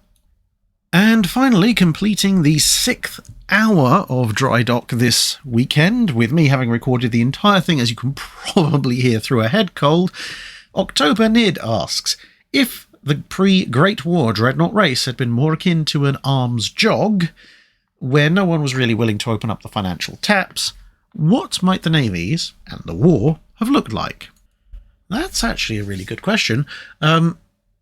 If they had built relatively minimal numbers of ships, so you're probably talking, say, a battle cruiser every other year instead of every year, and maybe two dreadnought battleships a year instead of 4 for the British, and commensurately, maybe 2 one year, 1 the next. So maybe the Germans will build 2 battleships one year and a battleship and a battlecruiser the next year. I think the overall progress in gun size is probably not going to be too badly affected, because the concerns and considerations that influence the ramping up from 11 to 12 inch and then to 15 inch in the German Navy, and 12 inch to 13.5 to 15 inch in the British, those are still broadly going to be there. It may not be necessarily 100% as rushed, but I think it would be difficult to say that those guns in those calibers won't be introduced at roughly the same times they were historically. But of course, numbers are lower, and with numbers lower, that means you're going to see fleets that look a lot more like what the respective fleets looked like in 1914 than what they looked like at Jutland, namely both fleets having significant numbers of late model pre-dreadnoughts and semi-dreadnoughts in their ranks, because they just don't have enough dreadnoughts to completely fill out the battle line, with relatively small numbers of battle cruisers. So you'd maybe have 4 or 5 on the British side and 2 or 3 maybe on the German side. You almost certainly won't get a Goeben-Breslau situation, because the 2 or 3 German battlecruisers will be far too valuable to have just one tooling around in the Mediterranean. You might have York or Scharnhorst there instead. But given that you have things like the Town-class cruisers and then later the Sea-class and even the Arethusa-class being built in large numbers during this run-up as well, with a lot fewer and therefore significantly more older cruisers out there, you might see German commerce raiding efforts by their limited cruiser fleet, which largely, not entirely, but largely was a little bit pre their dreadnought arms race. They might be around for a bit longer, with individual battle cruisers running around trying to find and kill them. They might also individually last longer, and the Germans might be tempted to send out a few more to try and be more disruptive. Likewise, submarine building efforts. There's going to be a lot more very basic early coastal subs, not that many submarines capable of long-distance operations, even to the limited degree that submarines could be described as having long-range operations for the most part in World War One. And all of this means that generally naval warfare is probably going to progress somewhat slower. The battle line speeds are going to be slower as well. And I think in turn that's going to mean that the relatively few existing battle cruisers and dreadnoughts are going to be not so much the main battle line, but you're probably going to have the older ones, Dreadnought, Bellerophon, St. Vincent, Nassau, Helgoland, etc., probably integrated with the pre-dreadnought and semi-dreadnought battle line, with the newer and possibly slightly faster ones like the QEs, some of the battle cruisers, and for the Germans, the Kaisers and Königs, perhaps being used as a fast hammer. So the idea is to try and engage your enemy's battle line in full combat, and once you have confirmed they are engaged, your sort of fast troubleshooting, problem solving heavy units of your latest ships will come in at where you've identified perhaps there's a weak spot, maybe where the oldest pre-dreadnoughts are, and try and blow your way through the enemy battle line there and roll them up. There's one potential way of it going. But, you know, there's a lot of butterflies as a potential of all of this. And that brings us to an end of about 6 hours and 10 minutes of Drydock for this month. Thank you very much for listening, if indeed you have reached this far. I think I need to commission a I Survived the Drydock t-shirt or something, or maybe some kind of medal. But well done if you've got here. And, well, rolling on into August. Have fun in August with the upcoming content, and thanks very much for watching.